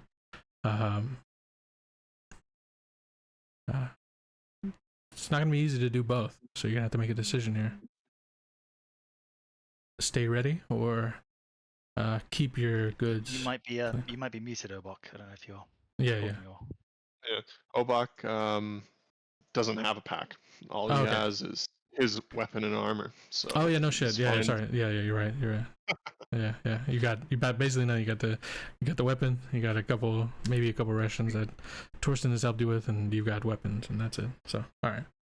So yeah, you've got your weapon in both hands, kind of held up, clearing it of the water. But for the rest, those with well, actually no, the rest of you are tall enough that you can avoid the water situation. It's just around your thighs, so I don't think that requires any pack stuff. So you start to make your way. Since put their weapon away after I would say after the encounter with the passersby. Okay. Like, oh, it was fine for us. So I think that convinced them to put it away. Fair enough. Yeah. So you got your weapon set, so you're good to go. All right. So yeah, push your way through the reeds, right? Torsten leading the whole way. Torsten, I need you in this moment to let's see, if you could give me a nature check. Nature. I'm good at nature. Very nice. Very good Okay. in nature. So, you, for a brief moment, you almost make what could potentially have been a fatal misstep. In this swamp, I mean, there are some spots where you put a bit of weight and that mud will just grab onto you and just rip you down to the waters below.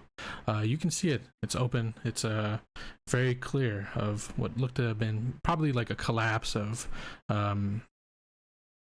at some point that kind of just settled over the top. And you almost make that step before you kind of center yourself.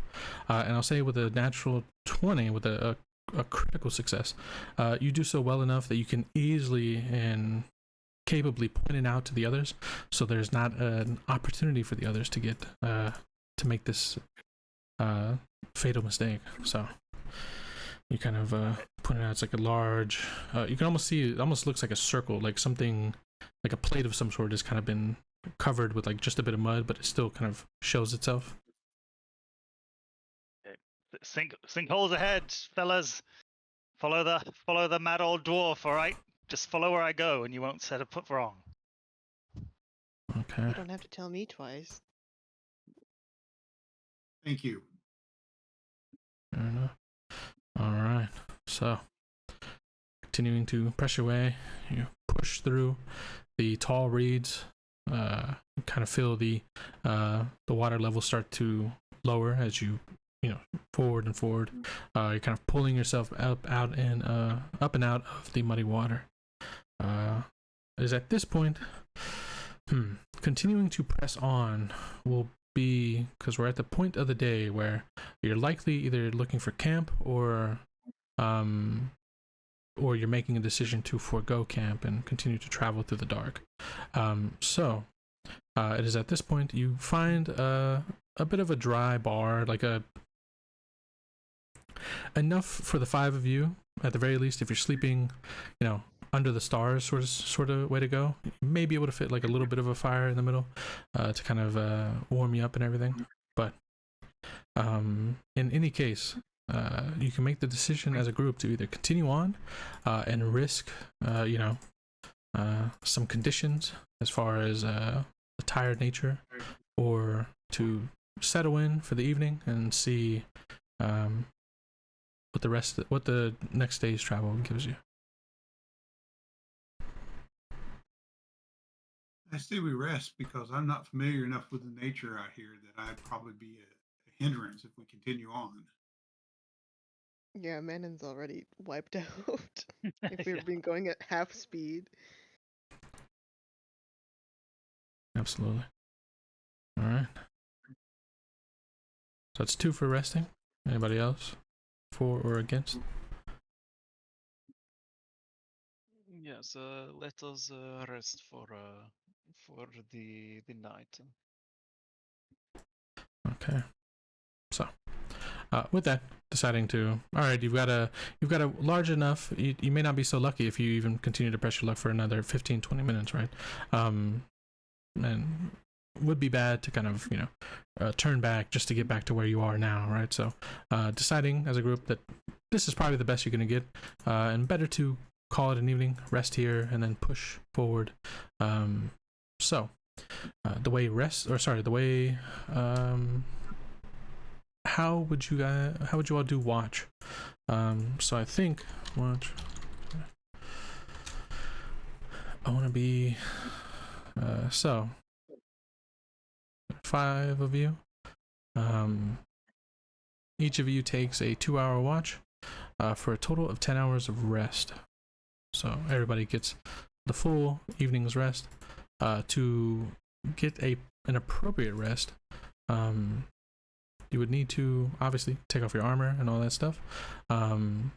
So I guess I should say, if there's 5 of you, 5 watches, in what order would you like to take them? You could just roll. I think Obok and myself should take the middle rest. We dwarves have got good vision in the dark, okay?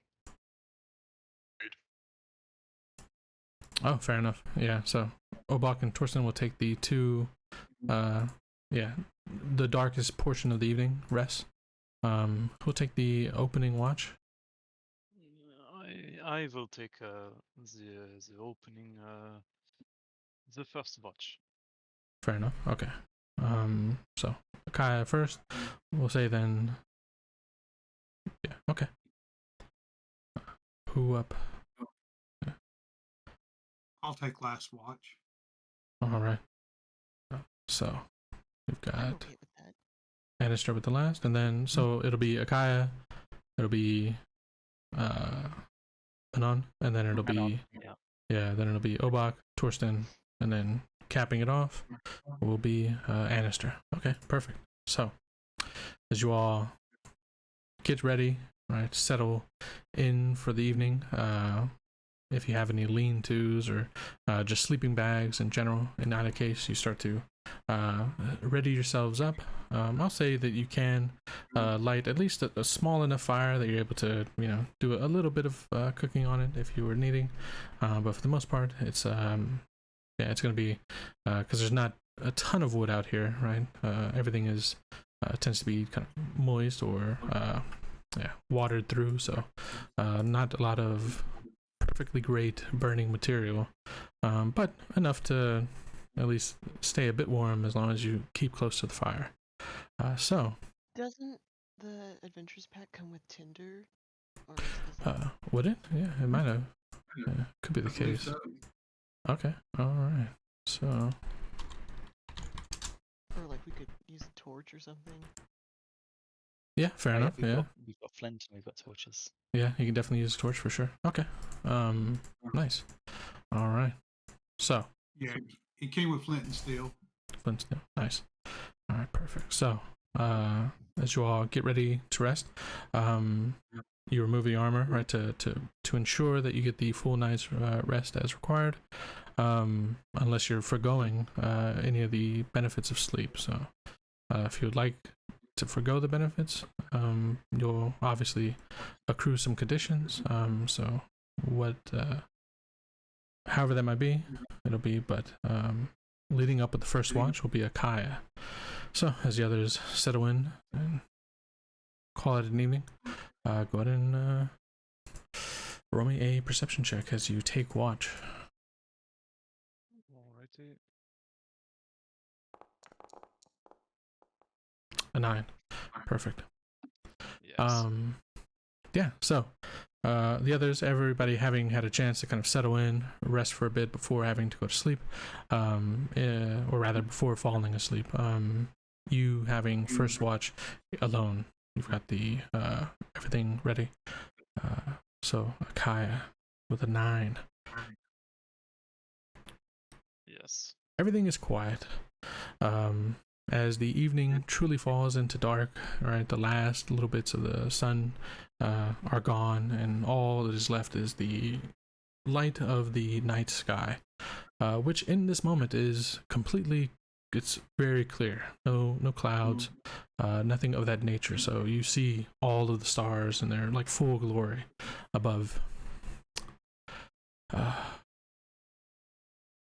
With a 9. The 2 hours of your watch pass completely uneventfully.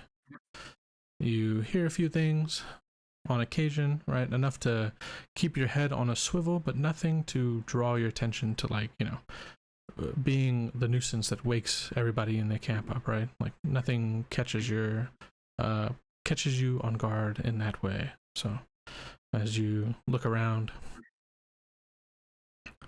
the 2 hours pass.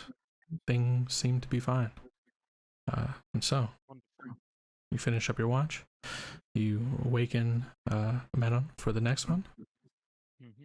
So, Manon, you're woken up. It's your time to take a couple of hours of the evening watch. All is uneventful, as was told. So if you could, give me a perception check. Okie dokie. 14. Perfect. So, as you are sitting around the kind of almost like a makeshift fire, right? Because there's not a I think like let's see, yeah. So you sit around the fire, keeping your eyes peeled. Do you have any special senses, I should say? I have low light vision. That's it. Perfect. Okay. Low light vision works really well here either way. So the light of the fire is enough to give you, like, very clear viewing of your surroundings. As you look, you almost find yourself startled momentarily, because you see through the reeds, what looks like the completely gray, kind of like pale skin of somebody who, like, has no blood in their body at all. But you see a hand piercing through the reeds. You can't see the body attached to it because the reeds are just so dense and tightly packed. But you see a hand fully outstretched, this white pale hand, basically from the fingertips down to about the elbow, right? It's kind of what pierces through the reeds. Kind of shocks you, right? Like, for a moment it like startles you, almost like someone's like trying to reach, right? Like trying to drag themselves of some sort, but their hand is just rested palm down. Oh, so it's not moving? Not moving. Yeah, it's just like you look around and you're like, wait, what the fuck? And then you see that, and this is, I'll say, like right as Akai kind of falls asleep. So like it's, basically right when you take watch and the first time you do like the real, like the scout of the immediate surroundings, right? You come across this arm, and I'm saying you're a good like 30-40 feet away from you.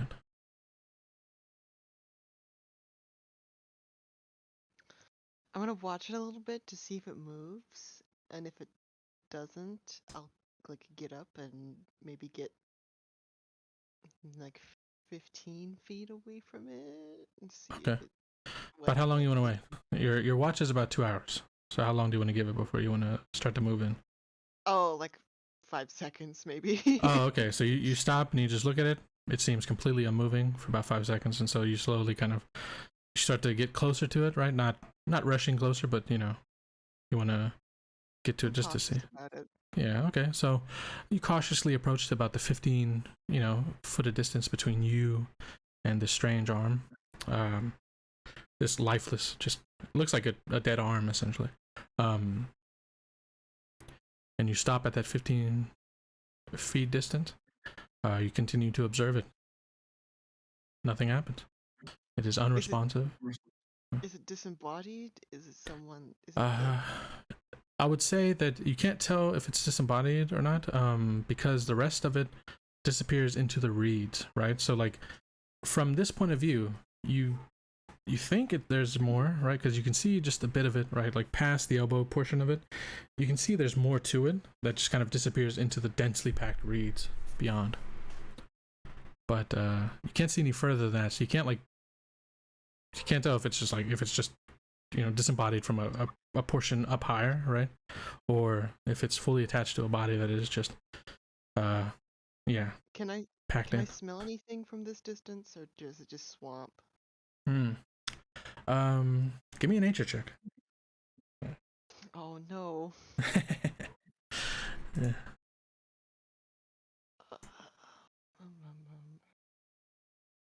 Is that in my proficiencies, or is that? It would be in your so the way to find that is if you look at your sheet, it's the hand, I think. Yeah. See like the little hand next to the hammer. If you click that, proficiencies, you'll see nature. It's on the left side over your core skills, just a little bit down. Yes. There you go.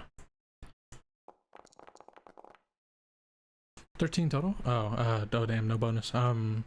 So you sniff at the air, trying to, see if you get that like familiar, kind of like decaying body kind of smell. Nothing is that harsh. The smell of the swamp is definitely dense. You smell like water in the air when it's about to rain, right? You got that sense going on, and the natural kind of earthiness of the surroundings, but you don't pick up on anything that like stinks of like any type of decay or rot. Okay. even though I don't, I'm gonna infer that maybe it's a dead body, and I'm gonna try not to retch and kind of just go back to camp. Okay. I'm not gonna do anything to it. I'm not gonna touch it. But when the next person wakes up, I'm gonna point it out so that they have to deal with it. Yeah. Okay. Fair enough. Fair enough. Yeah. So, I will say, as you turn, you hear like a of the reeds kind of shaking momentarily. Uh, how loud is it? Does it startle me? It could have been the wind. Yeah, I'm still not gonna say it or do anything until Yeah. next. I'm sorry, guys. I'm not. Yeah. I'm not wise. I don't Yeah. know what this is. Yeah, you're like right, and you just kind of okay, you go back to the fire. I'm gonna assume maybe it's some weird swamp thing that Torsten told me about. Fair enough. Okay. So yeah, you just kind of like the yeah, I guess the like the gross out kind of maybe like shiver up the spine, like you just make your way away from it, back to the fire, and like fuck that, right? That's for what was the list? That's for Obak to consider, right? And so the rest of your watch goes perfectly fine. I mean, you hear the wildlife of the swamps around you, but nothing ever like really puts you on edge, right? Nothing really scares you in the moment. It's just nature as nature is. And so the rest of your watch finishes up, and so you awaken Obak to take his watch. So also, I guess, informing him of the arm, correct? No, it's Yes. got to stay there because that feeds that side of the building. But the lab, it You're goes unmuted. away. Huh? I can hear Anister. Yeah. Epialis, you're unmuted, and we can hear the conversation. Which rack? You talk about the one in the lab? That's going to feed. I'm gonna mute him. All right. Did that mute him for everybody or just for me? Very good. Okay. All right. So. Nope. Okay. No, just go. All right. So. All right. The teacher Ed is. So.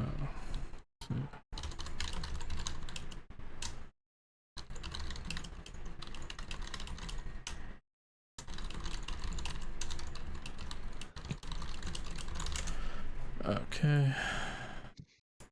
There we go. So. Are we all good now? Yeah. All right. So you awaken Obak for his watch. Your 2 hours have gone by. So Obak, as you are woken up, you are informed, right, of the arm out in the reeds, the strange arm out in the reeds, and so it is your turn to take watch. Obak, what are you doing? If you're just kind of keeping a regular watch, you can go ahead and roll me a perception check of your surroundings. But if you want to investigate the strange arm that has been brought to your attention by Manon, what do you want to do? Yeah. Obak will, before he settles down for a general watch, walk over to the arm and give it a poke with his arm. Oh, okay. So you get up, you approach over, you give it a bit of a poke with the pointed end, right, of the arm.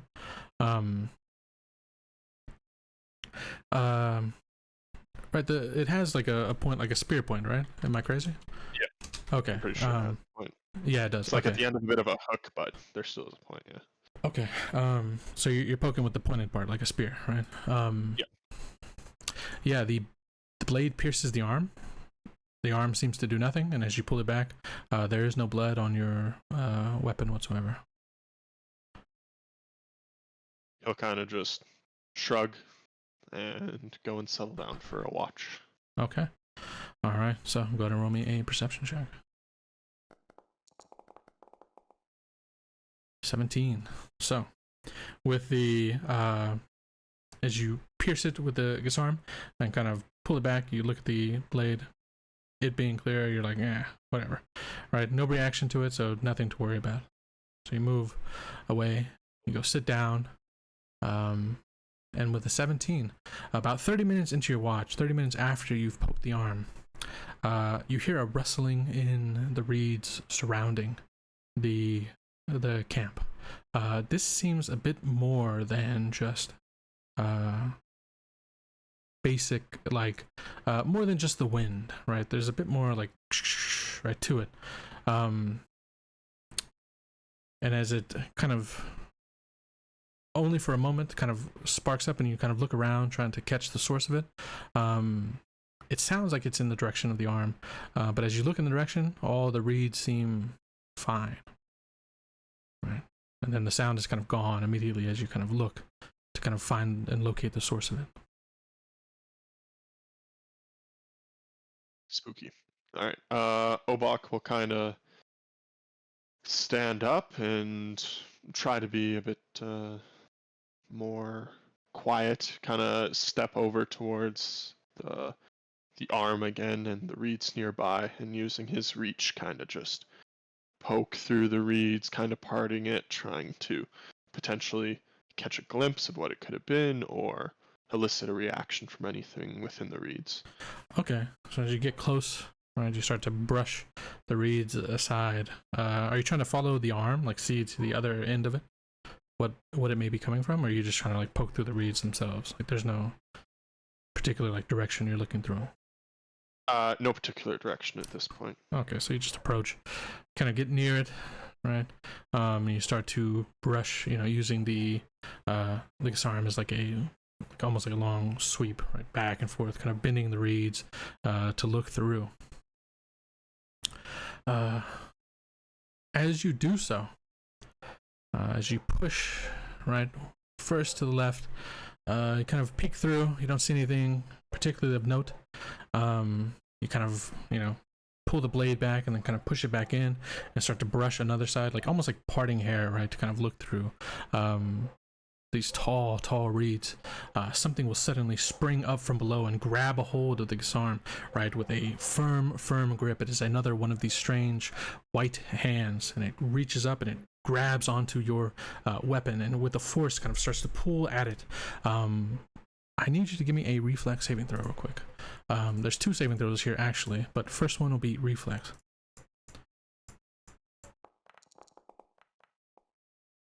Okay, just enough. As the strange, like pale white arm reaches up through the reeds, grabs a hold of your Gisarm, there's another hand that is the one that was reaching out from below the reeds, right? The one that you poked earlier. It still has that wound in it, that open mark where you push the blade through. It is reaching out and it is trying to grab a hold of your ankle, but you feel the nails of the hand kind of scraping along your boot, unable to get a firm grip as it looks to kind of like grab a hold of your ankle and kind of drag you down. But I do need you to give me, in this one, a second check involving the weapon and the force of power behind what is gripping it. And I think this is going to be a general athletics check.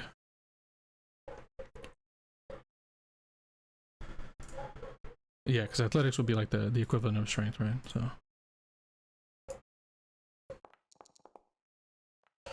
Okay, perfect. And as you start to feel, you feel the strength, but you're not giving in. You're not letting go of this weapon, right? This is the last thing. This is the only thing you have of your village, right? This is the only thing you have left. And you start to feel it pull, and it's pulling you strongly enough that your boots are kind of squeaking and sliding against the marsh type ground underneath you. Like you're unable to really dig in and kind of get a leverage point, so you're kind of being dragged up, and that's when you see another arm and another arm and another arm. 4 arms, strange white humanoid hands, burst up from the reeds and kind of grab a hold of the Gisarm.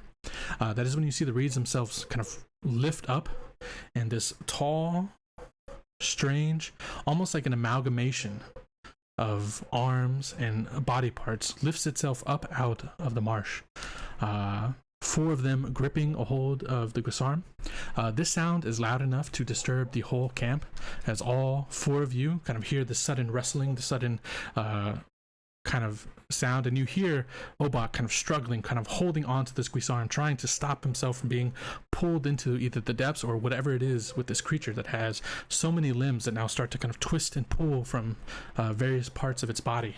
And as it kind of stands tall, it's almost like a large, almost like a turtle or like a snail, right? Like it has this reed patch that is on its back, kind of almost melded in with its body itself, but the underpart is all these various white limbs.